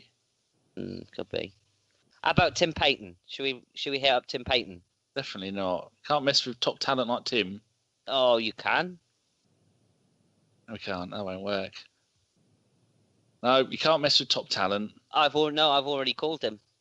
Oh, you can't keep adding these people. I can. They're having their dinner. What? Like 5 to 10 at night? I've not eaten yet today. I don't have bacon sandwiches. See, bacon. So you can't go wrong with bacon sandwiches. You can't. I shouldn't really have the bread because there'll be 88 grams of carb in the bread if I have them. Do you know what I had for dinner? I told you what I was having for dinner earlier. Yeah, you did. Can you remember? All that fat on the brain, you can't remember, can you? Hold on, I'm thinking. You don't fucking know. You had ribs. Ribs. Fuck you. I did, yes. But I added something with that as the extra. Because you can't just have ribs on their own. I went for ribs and I had a nice jacket potato. Beautiful it was. Hear you. Yes. I was trying to add to the offspring there and it's having none of it. Oh. Is Skype just being a prick?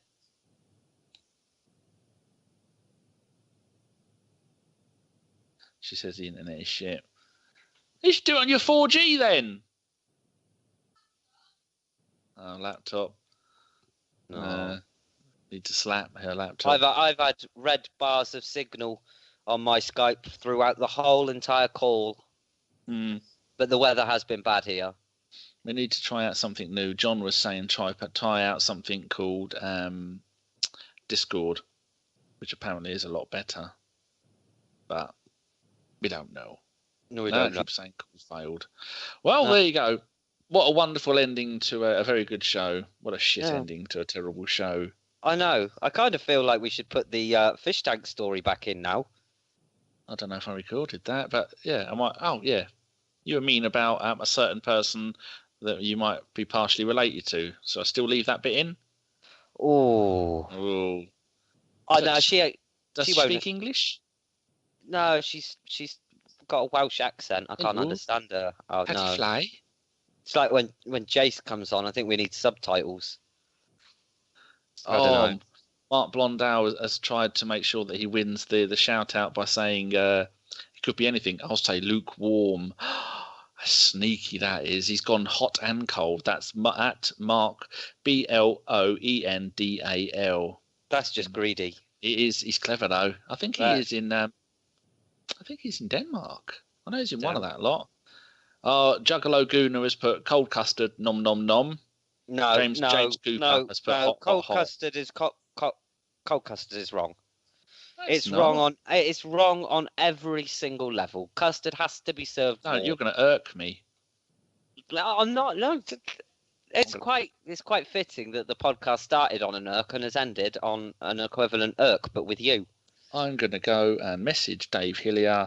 Dave, I spoke to Kevin Campbell and said he should come on a podcast with you to talk about the old days. You up for that? Question mark. Boom. Did Campbell respond? Did Campbell respond to you? He certainly did. When was this? Oh, why am I only just hearing about this? I don't like to bother you with trivial nonsense. No, well, this is what I'm saying. You should come and speak to me. I'm away, but working on guests. I have, and a guest that I booked and I had on the line. You said no. Well, we had a message in the chat thing. Is an irking arse hero possible title? Chaz is still there. An irking class hero, as in working class hero, in case you didn't get it. Yeah, I'm just going to go back through my mentions, and it's an official account. Definitely Mr. Campbell. He's got a tick. Yes. Well, I think so. It's either that or he's Oh, you've just chatted to a nobody. No, if I do a search. It's someone that's sad enough to pretend to be Kevin Campbell. That's what you've done there. Is the no, he's got a tick. He's got a blue tick. Yes. He tweeted, Arsenal need 3 or 4 top-class players to really challenge for the title, top-class defender and central midfielder especially. This was on 9th of August, and he's at number 1, just the number figure. Right, I'm going to look at this now. Oh, so put just the number 1, then Kevin Campbell. Just one Kevin Campbell. Yep, and then I put, Kevin, you're on Twitter. We had David Hillier on our podcast, and he said he set up most of your goals that season. You scored 50 in the reserves. He put, David was my supply line, just like a good striker needs. I put, if you ever get bored of this, this podcast episode, if you get bored, this is the podcast episode. If you ever fancy it, you could come on one and talk about the old days. And how many days ago was this? 9th of August. Oh, sweet. It feels like a lifetime ago, but he didn't reply. But that doesn't mean no, does it? Oh, no. I've got all my other pages lined up, ready to get the stuff out. I'm still searching for the tweet. This could be a while. I got him drinking with some guy in a club. Oh, Alan Ball. Alan Ball. Who remembers Alan Ball? He's passed away now. He was a hell of a player. It seems like he's doing a lot of promotional work with Everton. Well, he was a fantastic player. He was playing for Trabzonspor in Turkey. He come on loan to Everton towards the end of the season. He scored 7 goals in 8 games. Then they sold him to Everton, and then he spent 2 or 3 seasons there, and he did pretty well. 7th of August, right, okay. So somehow I've missed this. I've gone too far with Alan Ball. You always do. Yeah. Okay, 6th of August. He tweets. He likes tweeting, doesn't he? Oh,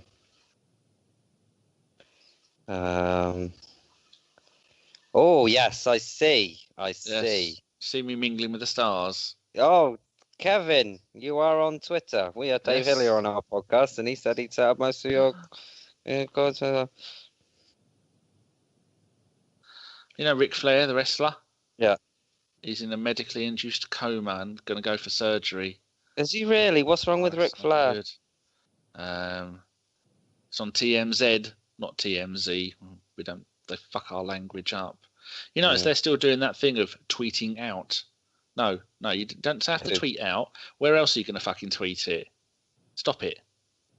That's a good point. And they So say, hold on. They say, how are you today? How are you right now? I'm really angry right now. Because if you just sound really angry, well, you're not going to say to when are you really angry? It's obviously now. Stop it. Right, hold on. So basically, you tweeted him, yeah, and then he's replied, "David was my supply line, just like any good striker needs." And then you said, "If you get bored of this podcast," and he actually hasn't replied to that. No.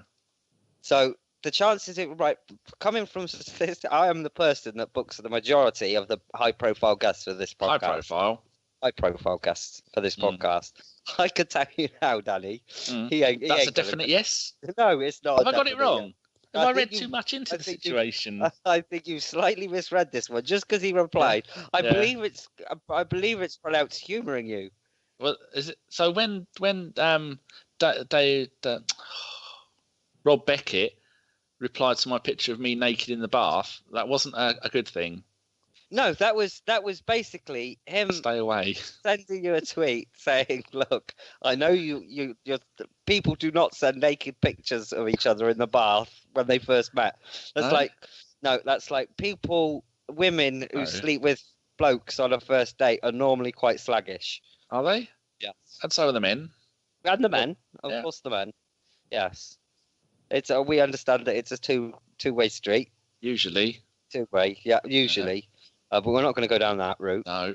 So I can say, Danny, from basically the conversation that you've had, right? He's probably seen your tweet. Let's be honest. He's not massively famous, but he would be good on a podcast talking about the old days. I can see why you've certainly said if you would ever fancy coming on, I'd do the same. But I'm trying then. Yeah, but the fact that he's not responded to that. Yeah, he might be biding his time. It was 5 days ago. He might be a busy man. Sometimes it takes you longer than that to reply to a fucking WhatsApp message. He is a busy man. I can clearly see he's a busy man by the amount he tweets. He's still not fucking replied to you, though, has he? Maybe he forgot. I had to remind him. I sent him a DM. He'll like that. The first rule of stalking a celebrity is getting that celebrity to follow you back. Once you have that celebrity following you back, you can then bombard them. And I normally go probably once every 3 to 6 months.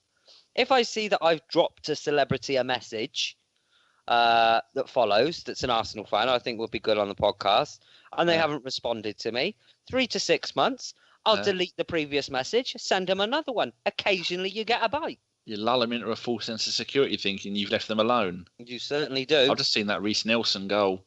Very good. Yeah, wearing the shitty blue away kit. He's wearing number 2. Comes down the left-hand side, gives a little shimmy on the edge of the box, puts it top right-hand corner. Good night, sweetheart. That's all she wrote. John Motson, eat your heart out. Yes. Oh. I need to stop drinking, I think. I've been telling you this since the first day I fucking saw you. You can start it when you come here. No drinking or smoking of any kind. You're going to go sober. I can't. It's the only way to deal. It's the only way to deal with me. No, I have to. I can't travel. We went to that Carlin thing. That I can't not. I have to have at least a smoke. So you're having a breakdown just thinking about it. You know what? You could hear the fucking stress in my voice. That's terrible. Do you know, Danny? Hello. I'm just looking at a picture of Mesut playing FIFA. Pez. Put that thing with Carlin off the back of drinking Carlin on the After Dark. Did you know that? No. And I should say thank you to Carlin for supplying me with a day full of free beer. And did they really see it on the After Dark? Yeah. And they didn't sue us? No. Fucking hell. Right, I'm going to go and get some cheesy Wotsits. Oh, you cheeky monkey. I'm going to start placing them in special places on my body and just peeling them out, surprisingly. I'm going to get the same disapproving look from Kate that we had before when we were walking around Tesco's. It was you're not going to be ages on the podcast tonight, are we? And I said, no, darling. Of course not. I said, no. I said, we'll definitely be going by 8 o'clock. And I said, and we don't plan to be doing more than an hour and a half. We should be done by 9:30. What's the time? 10 past 10. Well, 13 minutes past 10. So I think we're already 45 minutes over. She should be suitably pissed off. The response to give her, though, is not, who lit the fuse on your tampon? That one does not go down well. On that wonderful analogy, I think we should probably go. Yeah. Like, so thank you very much for listening to the podcast. I'm not going to say us out like I normally do, but these have been the ABW extras for this week, the hidden Easter egg. For those of you that haven't hung yourself yet or are still holding on for dear life, thank you very much. I really maybe hope next week, if around 10 o'clock and you're friends with us on Skype, leave your Skype on. Never know, it might add you to a call. Exactly. I think this is definitely going to be a new feature of the podcast, and I'm definitely going in on Rafi Honigstein next week. Like, I'll get him as a guest, but not to annoy him. No, I'm not doing it to annoy him. I'd ring him to ask him to be a guest on the podcast, and once he's agreed to it live on air, there ain't no going back. You can, like I said, you've got to learn about entrapment and celebrities and stalking. It's how we do things. I really want to go. Anyway, thanks FK and Kate and anyone else who didn't turn up. We could name this in the day that FK irked me. No, keep it short. It means we can fit hashtag Arsenal and hashtag podcast in the tweet. I like your thinking there. Good. Right, go on, I'm sure you'll think of something. I'm going downstairs anyway. Yes. Oh, champion. Thank you, listeners. Bye-bye. Bye.